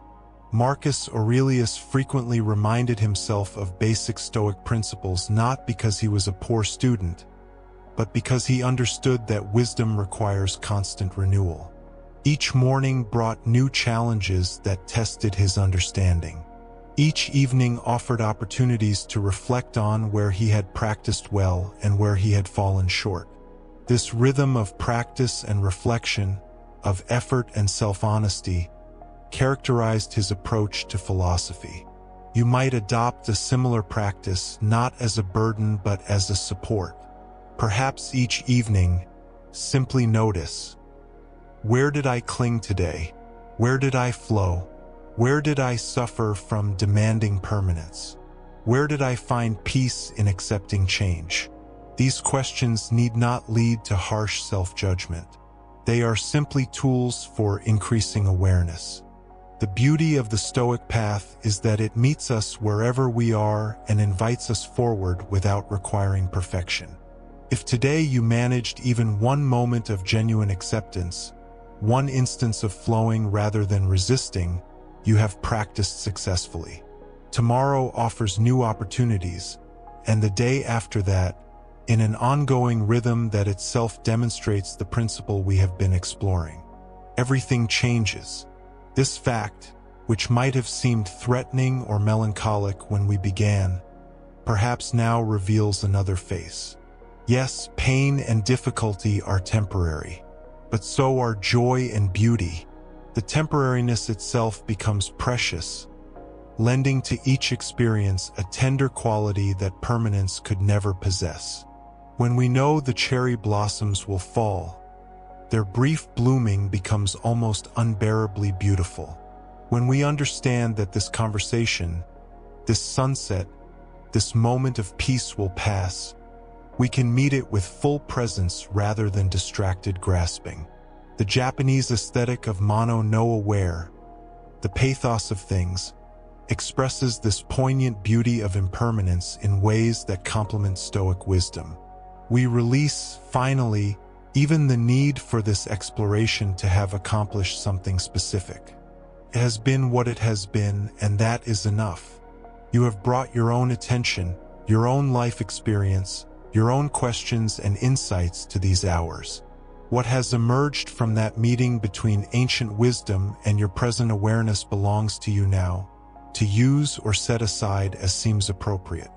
The river continues flowing whether we stand beside it or not, whether we watch it or turn away, whether we understand it or remain confused by its constant movement. Our understanding or lack of understanding changes nothing about the river's nature, but it changes everything about our relationship to it, and in that changed relationship lies the possibility of peace. Seneca wrote that we suffer more in imagination than in reality. So much of our distress comes from wishing things were other than they are, from demanding that what is temporary become permanent, from fighting the fundamental nature of existence. When we cease this futile struggle, when we align ourselves with what is, an enormous burden lifts. This does not mean we become passive or stop caring about outcomes. It means we locate our well-being in something more reliable than getting everything we want, in our capacity to respond wisely to whatever occurs. This capacity, this inner freedom, this citadel of the soul that Marcus Aurelius spoke of, remains available regardless of circumstances. As these final words arrive, notice that there is no dramatic conclusion, no triumphant resolution. There is simply the natural completion of what was begun, like a wave returning to the ocean, like breath releasing into silence. The ideas we have explored will continue moving through your awareness, shifting and changing like everything else, available when needed, quiet when not. You may return to this meditation on impermanence whenever you wish, or you may never listen again. Either choice is perfect.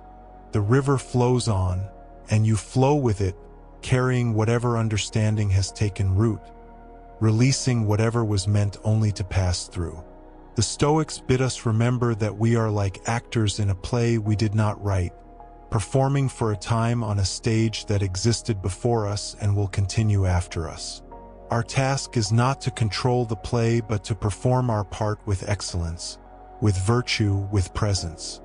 And then, when our time comes, to exit gracefully, having lived fully in the temporary space we were given. May you find peace in the flowing. May you discover freedom in accepting what cannot be controlled. May you live deeply in the time you have, knowing it is enough, knowing you are enough, knowing that this too shall pass, and that in its passing lies not tragedy but the very texture of existence itself. The river flows, we flow, and in that shared movement all is well.